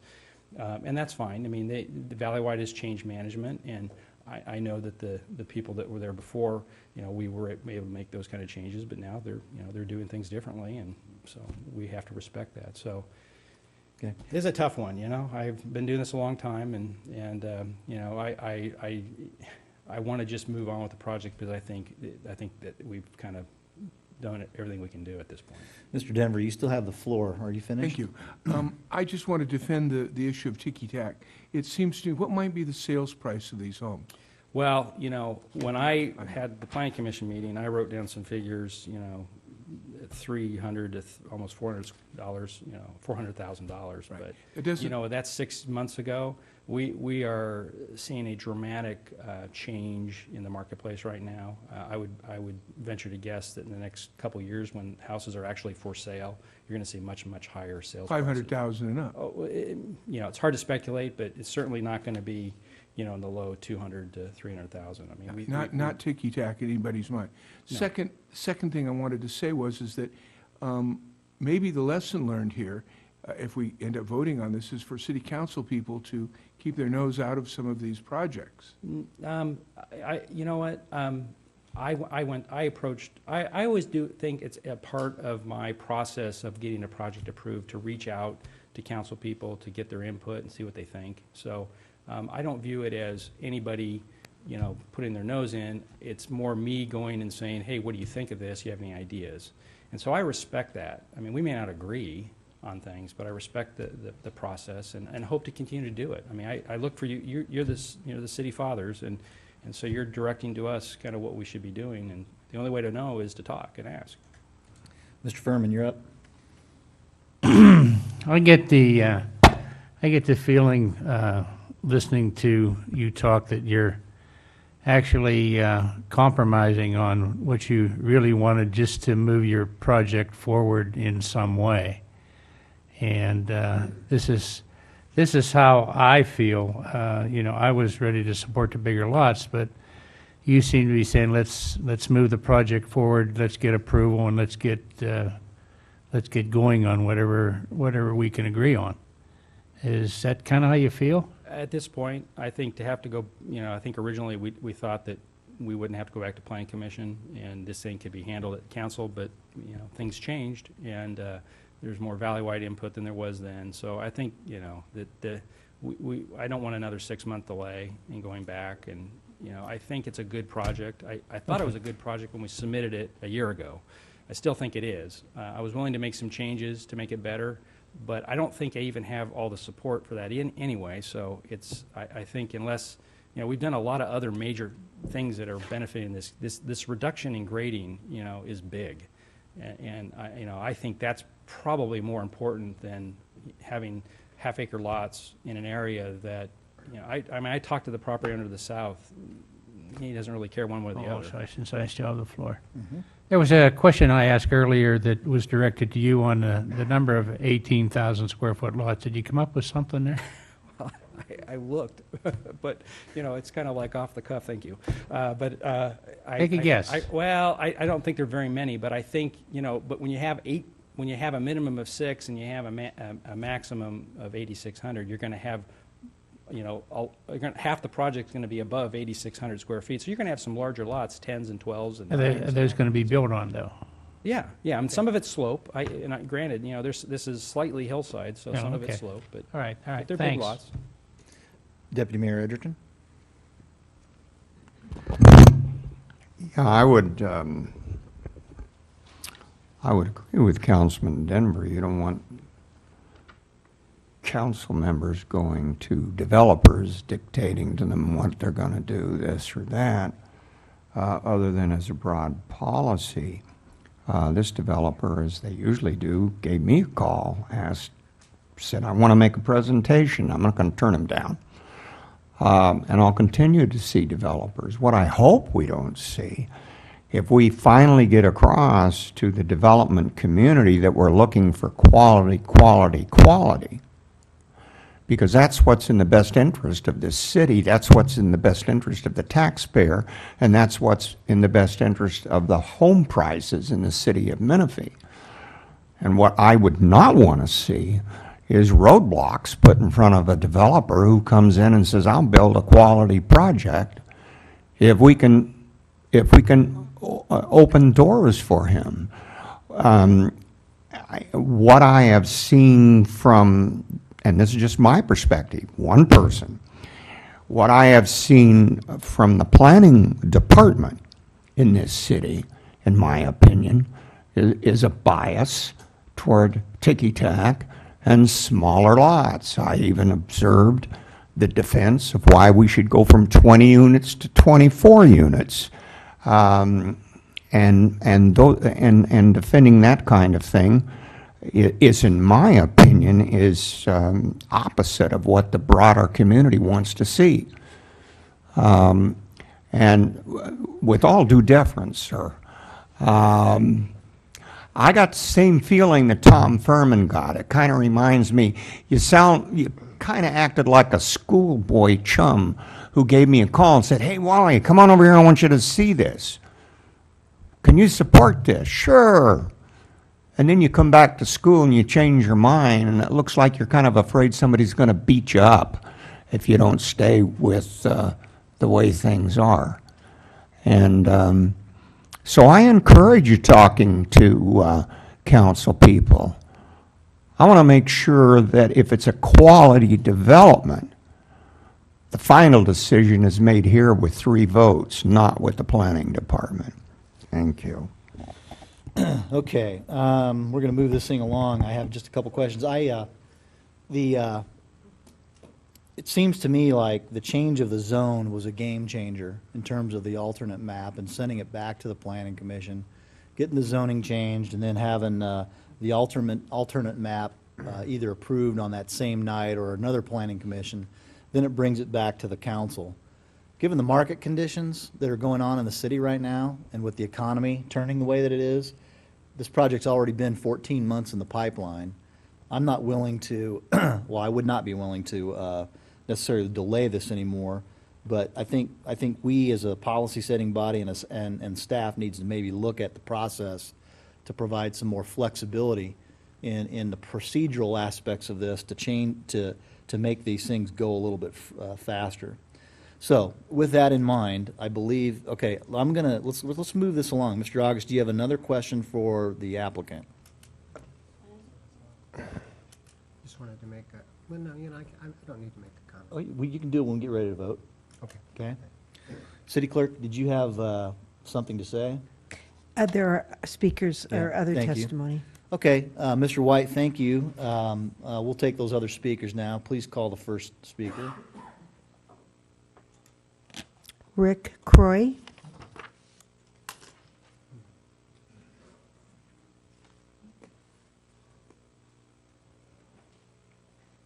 Good evening. I would like to wear a couple hats here. Since 2007, I'm a resident that lives in Bell Mountain, right below the property there. The original developer came over to our house to have a neighborhood meeting regarding the trails. And I'd like to congratulate Mr. White. He's gone above and beyond in the trails aspect of this by preserving what was planned. And he actually improved on the trails plan here. It's a marvelous trails plan. And I would like to say that that original track map that was approved in 2008 The idea with those larger lots on the south was what, you know, the old term buffer between the rural community. I think you achieve that by this revised plan in having that extra space along the south side to create that trail along to Briggs Road. And this is a great trail system because it completely surrounds the property. It gives us rural residents places to ride our horse so we can connect, the magic word, connectivity, to the other trails in the area, with the eventual Holland Road Trail going all the way through, so Mr. Maddox will be able to ride to the VFW at some point in the future. I think it's a great plan. I really like the fact that we've been very concerned in the area about preserving the hillsides there, and the reduction in grading, which I just found out about tonight. It looks like a winner to me, and I would support it. Thank you. Okay, next speaker, please. That's all the testimony on this public hearing. All right, very well. Would the applicant like to come back to the microphone and share anything else with us? Well, I don't know. No. No, It's your call. I It's like- just want to thank you for bearing with this process. It's one for the books, I should say. And also to maybe echo some of the comments, I have a lot of integrity. I've been doing this a long time. I live in a nearby community. I don't come from Orange County, and I try to find the balance, and I try to find what actually is going to get approved. If you guys all vote to go to some alternative plan with bigger lots, that's what we're going to do. I mean, we're prepared to do it. Do I think it's at this stage? Is it present more challenges? Probably. It probably ends up me losing lots, but I don't think that that's in the best interest for the project, and I think there's a lot of other positive things that were done that mitigate maybe some of the issues that were kind of addressed. So anyway, I'm here to answer any final questions. Otherwise, I'll just sit down. All right. Thank you. Mr. August? No more questions Okay. for that. I'm closing the public hearing at 9:51, and we're inside the rail and call for council discussion on this topic. Mr. August? I only wanted to say something to Mr. Edgerton, who how much I admire. I wasn't privy to any previous discussions with you and Mr. White, but I will tell you that the alternate plan and the tentative approval map that we're going to be voting on, the number of units did not change, and the number of large lots versus smaller lots was minimal. There was only 7. So I didn't see much difference in, I totally agree with you, we want higher quality estate-type lots in the Menifee, but this wasn't the project to really do it in. So that would be my only point to you. Ms. Biggs? Yeah, just a comment on the process here. I think something that the council needs to consider is that if you want larger lot development, then you need to make some changes in the rules that apply, because right now, what is being considered and may be approved is permitted there, and it becomes the developer's choice as to what to install. If you want to make some changes in that regard, then that becomes a policy issue, and it needs to be done on a citywide or at least city whole consideration. But that can be done. There are growth management issues that could be applied, any number of things. But that's the kind of thing that you need to take control of in a different way. Especially when you consider that the applicant's got an approved map from 2008 by the county, has legal entitlement, and is actually out of goodwill, revised the map for the benefit of the community, and I think that's commendable. And if we have applicants that are doing that on this project, he's got 2 more in the city. There's no reason why he won't do the same thing for those other projects. So anyway, Mr. Denver. Is it appropriate for me to make a motion to approve? If we're done discussing within the council, yes. If you, So moved. all right, may I have a second? What was the motion? That was a motion to adopt the environmental assessment and a motion to adopt the resolution to approve the revised tentative track map. Or do we have to take those motions separately? Thank you, Your Okay, Honor. Mr. Denver, I need you. Okay, so you're moving to adopt the environmental assessment. That's the first motion? Second. Okay, roll call vote, please. Thank you. Councilmember August? Aye. Councilmember Furman. Aye. Councilmember Denver. Aye. Deputy Mayor Edgerton. Mayor Mann. Aye. May I have a motion to adopt? Okay, may I have a second? Second. Roll call, please. On adopting Resolution 13319, approving revised tentative track map, Councilmember August. Aye. Councilmember Furman. Aye. Councilmember Denver. Aye. Deputy Mayor Edgerton. Mayor Mann. Aye. On to agenda item 11.3, urgency ordinance number 2013-126U, repealing article, what is that, 19A of ordinance 348 of the Riverside County Code, previously adopted by the city of Menifee. I'm assuming that there is a staff report, city attorney. Well, there is a staff report, and essentially, this is another of the cleanup items that we continually seem to be running across. It is a relatively minor one, but it's one that needs attention. In the original ordinance adopting the zoning ordinance 348, there was language in the title of the ordinance that said that this would be repealing a section of the code, but there was no language in the text of the ordinance actually ordaining that those sections be repealed. So we have prepared an ordinance to correct that error, and it is recommended as an urgency ordinance because we don't need any confusion here on the law. It's difficult enough to get the kinds of things moving in the city, knowing what the law is. And obviously, in a situation like this where you have competing standards creates an impossible situation. So we would urge you to vote for it. It takes 4/5 vote to approve this as an urgency measure. Thank you. I understand the urgency of the urgency.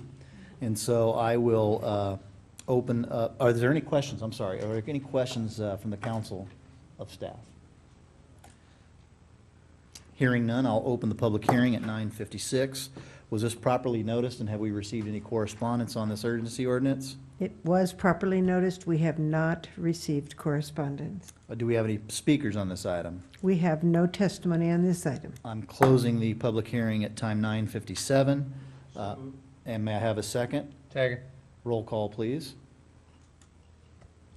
Councilmember August. Aye. Councilmember Furman. Aye. Councilmember Denver. Deputy Mayor Edgerton. Mayor Mann. Aye. Madam Clerk, would you please read 11.4 for me? Yes, sir. I will be glad to. I'll read it even once.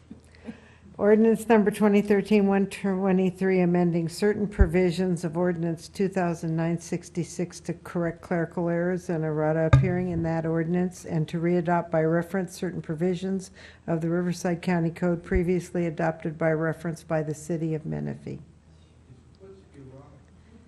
Errors. Errors. No. You gotta go to law school to use that term.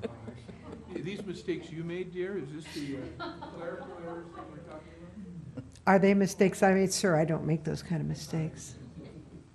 All right, thank you. Staff report, please. This, again, is one of the cleanup matters.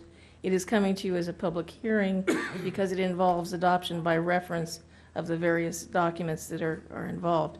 And the procedure for that requires introduction, which you approved at the last meeting, and then setting the public hearing.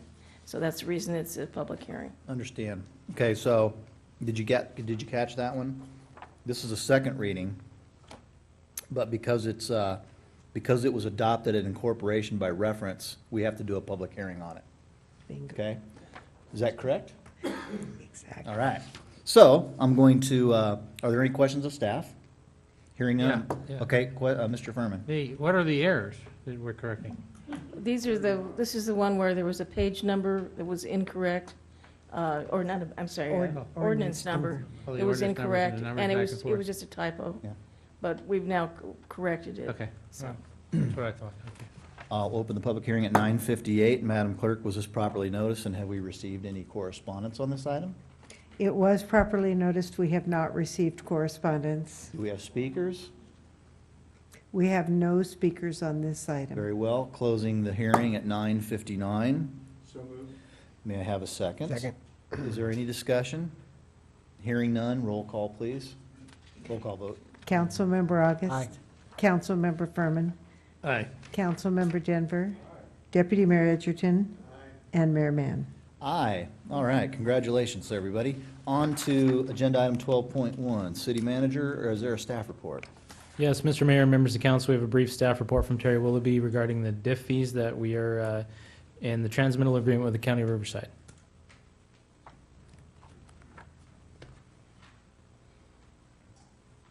Good evening, Mayor and council members.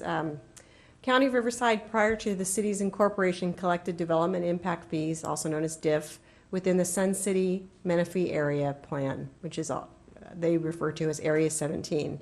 This area is now within the boundaries of the city of Menifee. This time, the county wishes to transfer this DIF to the city of Menifee for us to use. Upon execution of the attached agreement, the county will transfer $4,134,000 to the city of Menifee, and these funds will be able to be used by the city as a funding source for the city's capital improvement program, which was presented at the Public Works workshop on April 30th, 2013. With that, I'll take any questions.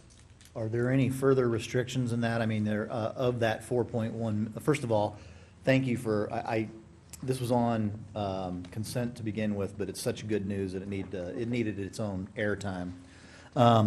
Is there any, you said we can use these for the capital improvement program, but is there any restrictions on any of these dollars to be spent in a specific area on a specific project? There are specific projects that were outlined in the county's development impact fee study, but they are also included in our capital improvement program. Oh, fantastic. Okay, great. Any other questions? Yeah, I got a few. Mr. Denver? Why didn't we do this 2 years ago? I can't say. That was only brought to my attention that this money was available at this time. This has the scent of Sean Nelson finding this money and bringing it to us. And is there any potential reality to that feeling I have? Not that I'm aware of. Where did you get this? How come it came up now? The county wants us to use it on a project for Scott Road. So we've been talking to them about, and we want to do the Scott Road project so that's how it came about. So they came to us and said, here's money that you guys haven't asked for? Yes, because they feel it's should be in our control, since we've been incorporated. Thank you. Mr. Johnson? Thank you.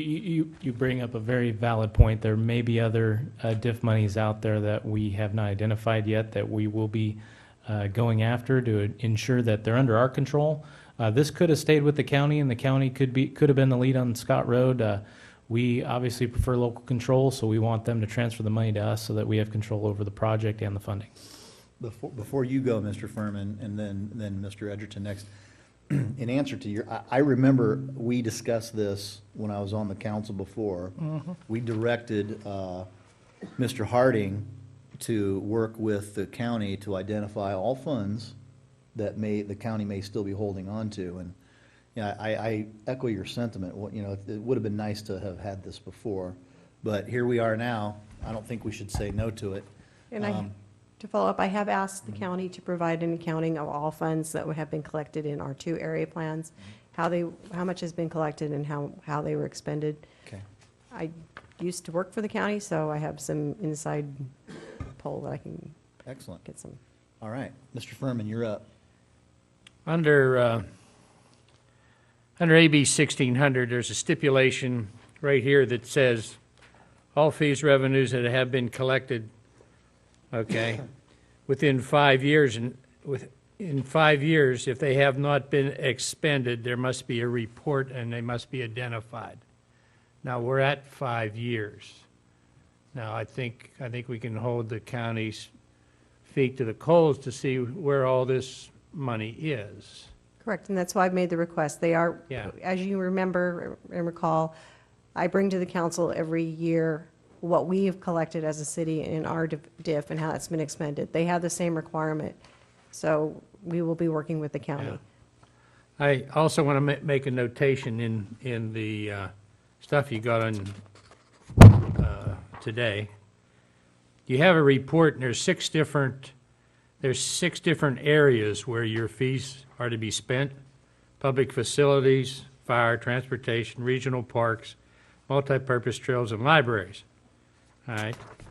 Now, also in that report, I noticed that in the previous year, okay, if you break it into transportation and others, roughly 1/3 of the expenditures has gone to parks, trails, and libraries, and 2/3 have gone to transportation on both the reports that we had gotten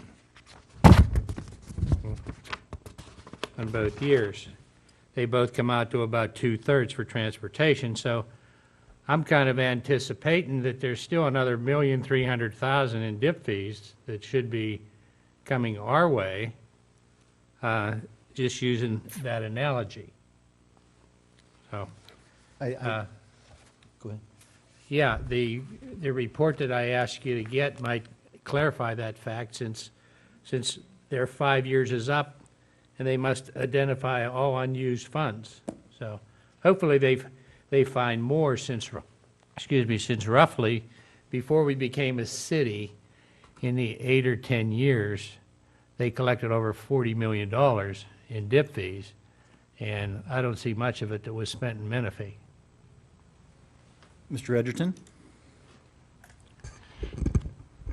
Well, following up and supporting the concern that Councilman Furman has brought up, maybe the city attorney can give me some clarification, but I know, for example, on individuals, there's millions of dollars that the state, it is cheats to the state every year because somebody doesn't claim it, and the state doesn't try to hunt you down to give you the money. It just goes to the state, and I believe in large counties, in the way government works, you talk about the county of Riverside, that is an enormous bureaucracy. And if I'm not mistaken, if you don't also help to dig that money out, I don't think, Mr. Furman, and I'm very much in agreement with you, I don't think it's their job to cough it up. Yeah. I think it just then goes to the county. Yeah, if they haven't spent it in 5 years, they're supposed to return it. No, they spend it on themselves. Yeah. Okay, are there any additional questions of staff to Mr. Denver. before we take a public commenter? Thank you. Madam Clerk, public speakers, please. Louis Macy.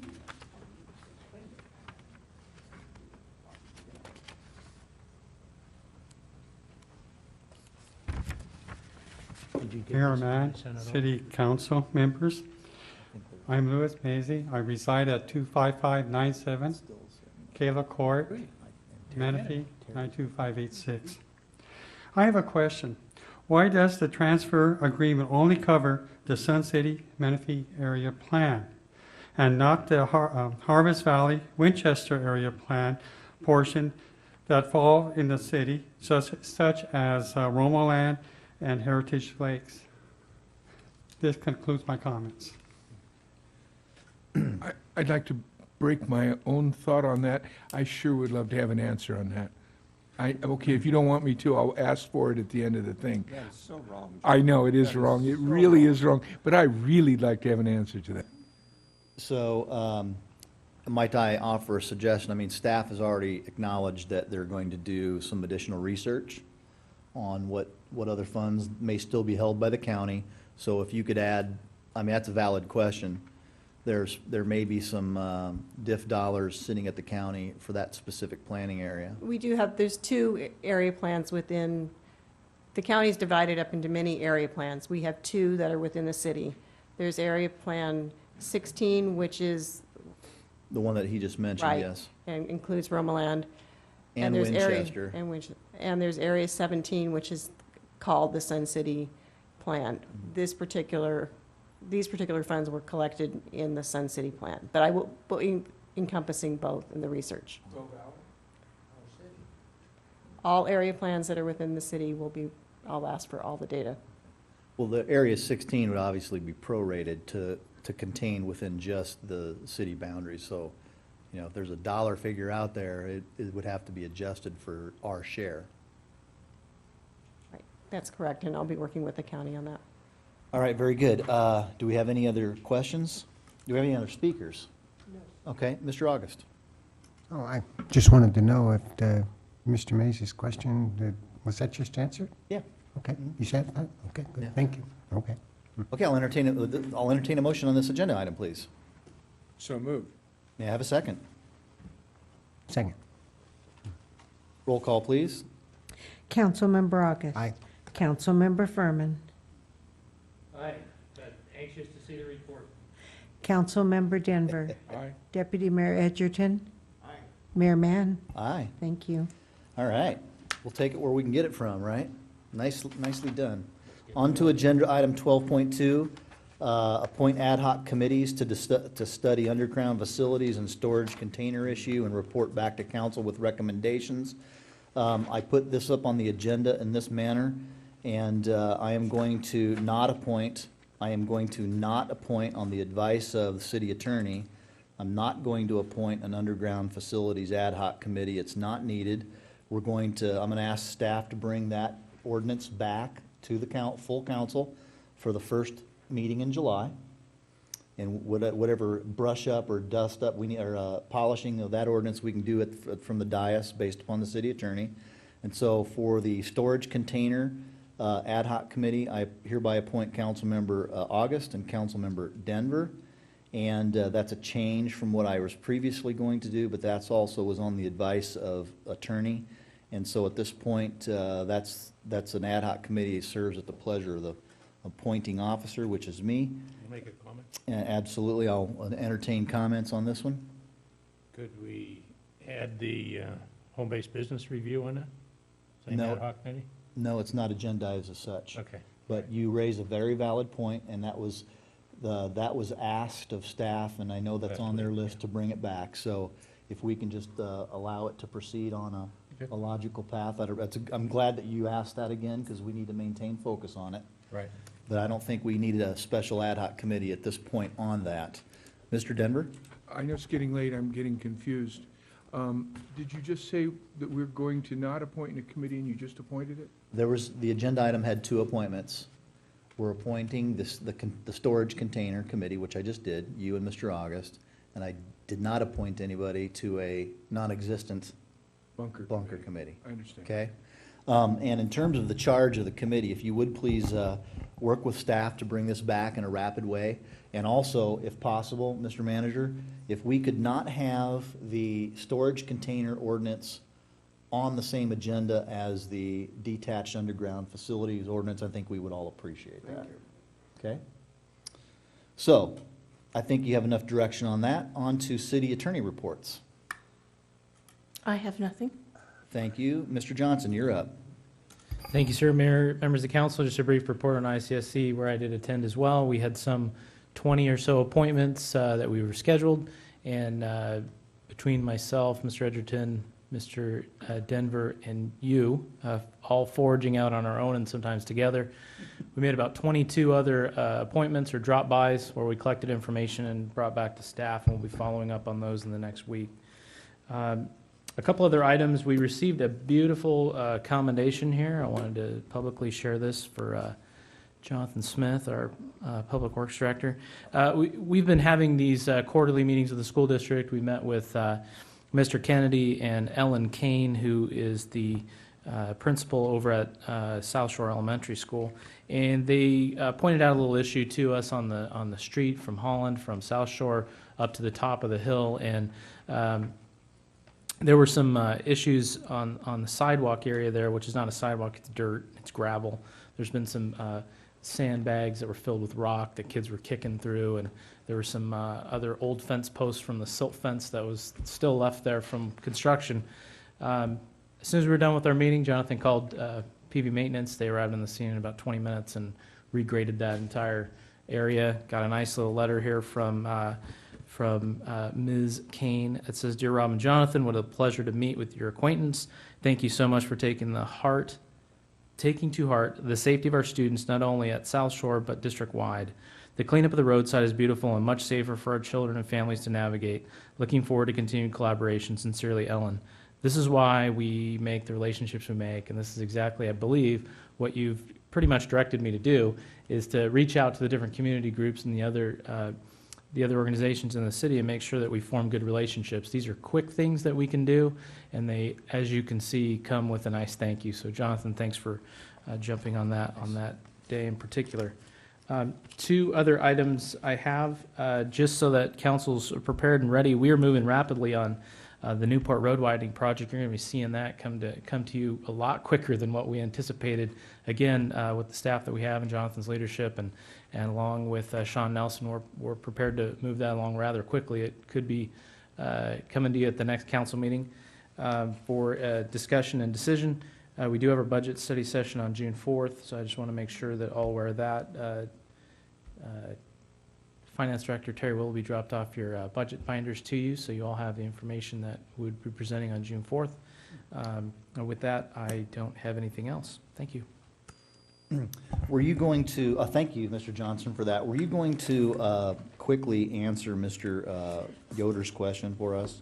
I'd be happy to do that. The cars obviously haven't arrived yet, so we have made the purchase of the cars, but if they aren't here on site, we have to have cars to rent. So until they get here on site, I think it was a 4 to 6 week lead time. We're about 4 weeks into it. They should be arriving in about 2 weeks. She's shaking her head. Update on September. Cars will arrive fully outfitted in September. So we're gonna have a little lead time there for that. And the other question you had on the jail in service, or the fee that we have, that's part of the contract. It's shown as a light item when it's deducted. It's all part of the $7 million contract. Paid over cash over time. Any future agenda requests from council members? Mr. Edgerton up first. Just for clarification, I know that we were going to have this joint meeting at some point in the future between staff, the council, and the planning commission, planning department.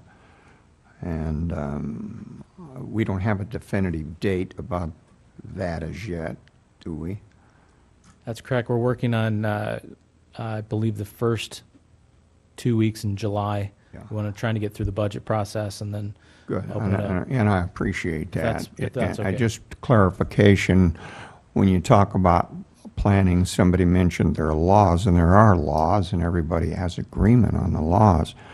But if there's any area where all cities have a possibility of misunderstanding, it's with planning.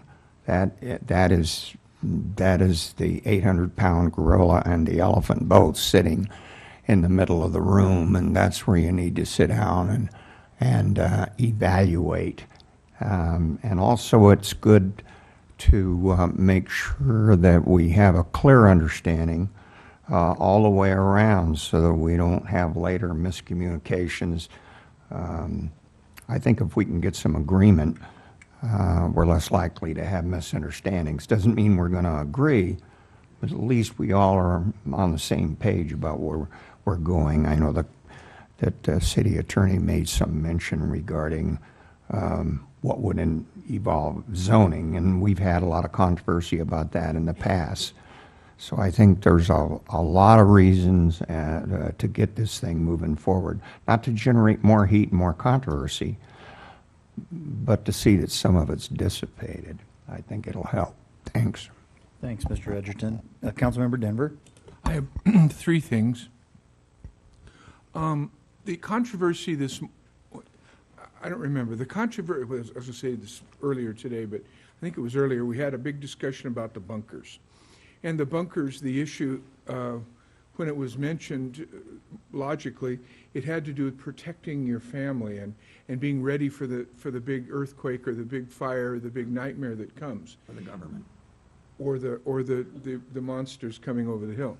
And but realistically, I had a discussion with the police, and I've even had some breakfasts and lunches with some citizens over this. And the real thing that I've learned, and I'd like to now ask if staff couldn't come back on this, if we could have a plan, our city plan, that would do what the police want us to do and the fire, which is for everyone, in particularly Sun City, to have 10 days of food, water, and a toilet, an outdoorable toilet, where they could go out and have enough toilet paper and stuff, because your sewer's there's no sewers in a 8, I think it is, earthquake. Your sewer shuts off. And so you have to find a place to go. Anyways, I wonder if we shouldn't have some classes, we shouldn't have some outreach, have something thought through where we teach people what you should do and what the latest information is. Because the bunker issue brings up a point, and that is how do we protect ourselves? And the bunker issue, as I see, has to do with when others don't get their food, they come to get yours. And so maybe we could solve this problem, help improve this problem by actually going at some extreme lengths to try and show people how to do this. So I just ask that if I could get a second to have them come back and at least look into that and see if that's a practical thing to do, and then bring it back to us for a vote. Mr. Johnson first. Thank you, sir. Very valid points. We've gone into different HOA communities and provided some disaster preparedness for the HOA in particular, but I think it might be prudent to open that up in general to have maybe a larger discussion in a larger forum. I think that's appropriate. Well, if you would, before you go on to your other 2 items, what I would like to recommend, it's a very, very valid point. It absolutely has to be done. We need to know where our assets are and who our partners are in a disaster. I know Mr. Anderson has his hands around those things, but if you would be amenable, as the chair of the Public Safety Committee meeting, have a meeting at that level, address some of these issues, and bring it back to us. Be delighted. Okay, so was that acceptable to you, Mr. Johnson? Absolutely, I think that's a great idea. Okay, Mr. Edgerton? Yeah, Councilman Denver brings up a good point, and I know Michael Anderson and Jonathan have been on top of this, and I myself am interested in their response to earthquakes, and I've studied and know something about them. I've been all the way from Sacramento and in Japan and gone through their various processes. So I have a very good understanding of earthquakes. And I would just tell you, Mr. Denver, the probability of us getting an 8 here is extraordinarily remote. But it is possible. And if you get an 8 for any duration, I don't care what you do, you are screwed. Well, the training that I've gone through, the San Andreas Fault is about 300 years overdue for a 8-point magnitude or higher, so I think it's a little bit higher than that. You still have the floor. Number 2, I brought this up numerous times, and nothing's ever been done. And I think I know the reasons why nothing's been done, but I'd still like to bring it up again. Highway 74 has a fence on the south side. It now has 10 holes. It used to have 6, then it had 8, now it has 10. This morning when I drove over it, there was a family with little babies cutting across there to go to a little store. I'm telling you all that we're going to have a major death-type accident on that street, and we should concern ourselves with that problem. The issues are, we don't own it, that fence, this county has it. 2, we don't have any money to fix it. 3, they don't have any money to fix it. They bought a bunch of materials and aren't fixing it. And number 4 is, if one could argue, if we start fixing that, what else do we fix? I still maintain that's a fence that was put up. They put a lot of money into that, and they're not handling it, and we ought to do something. I think we ought to consider taking it over or anything else, and I would ask that staff reconsider what they could do to fix that problem. Can we get a second to bring this back? Put a store on Ethernet. No, all you gotta do is Okay. put a liquor store behind the fence, and it'll all get All right, fixed. well, we can't debate it, it's not on the, can I get a second to have this brought back in the form of Yeah, a I'll staff second- report? I'll Okay, second. very good. Mr. Denver, what's your 3rd item? The next one I'm gonna say, I'm saying it positively, and I'm saying it with courage, and I'm saying it respectfully, so take it that way. I'd like to have us look at our decorum policy. John Denver today made a comment that could be taken as an insult to a previous city manager. And all I had to do was say a name, which I didn't have to say, and you'd all know who I was talking about. I'd like to have that looked into and have us advised as to whether taking a shot if it's appropriate, when Rob Johnson makes a mistake every single week, and I bring it up here and say, Rob Johnson screwed up on this, this, and this, or Terry or one of the other staff, Carmen Cave, is that appropriate? And I'd like to have that, if it is appropriate, said so, and I'll do that. If it isn't appropriate, then I'd like to have it written in our decorum policy. The second thing is that on that issue is that I don't know that it's appropriate, even if we disagree with staff, that we have that debate out here. Maybe it is appropriate, and if it is, I'd like to have it brought up public so that I can get into it, because I got a whole bunch of things I'd like to say about some things that are wrong. But what I try and do is go back and call Rob everything but a normal human being behind the scenes, and then we're all friendly out here. And same way with half a dozen others. If I'm not doing it wrong, I'd like to have that discussed. And I did say about a past city manager today. So I think I'd like to get a second to have the issue of a decorum policy having to do with what we do with employees, past, present, and discussing them publicly. City Attorney, do you have any guidance on this matter before I ask for a second on something that I don't want to get a second on? Don't second if you don't want to. Perhaps we can provide some legal guidance to the council on these issues, and then you can have some ideas to where you should be going. Okay. Is that acceptable? Yeah, I just want it brought up. Okay. Mr. Edgerton? Just a clarification from the city attorney. I appreciate what Councilman Denver is doing, and I think certainly the bottom line is to show some respect. However, if it's a matter of public policy and you disagree with staff, I think you're obligated as an elected official to make sure that the difference is observed publicly.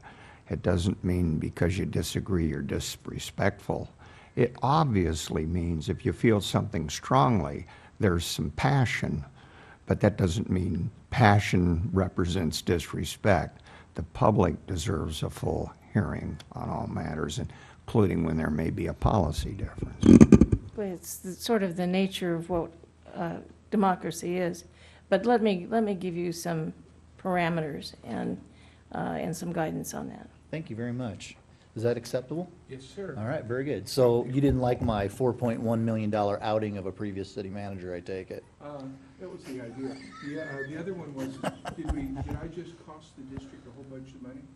Yeah. Not yet, but soon.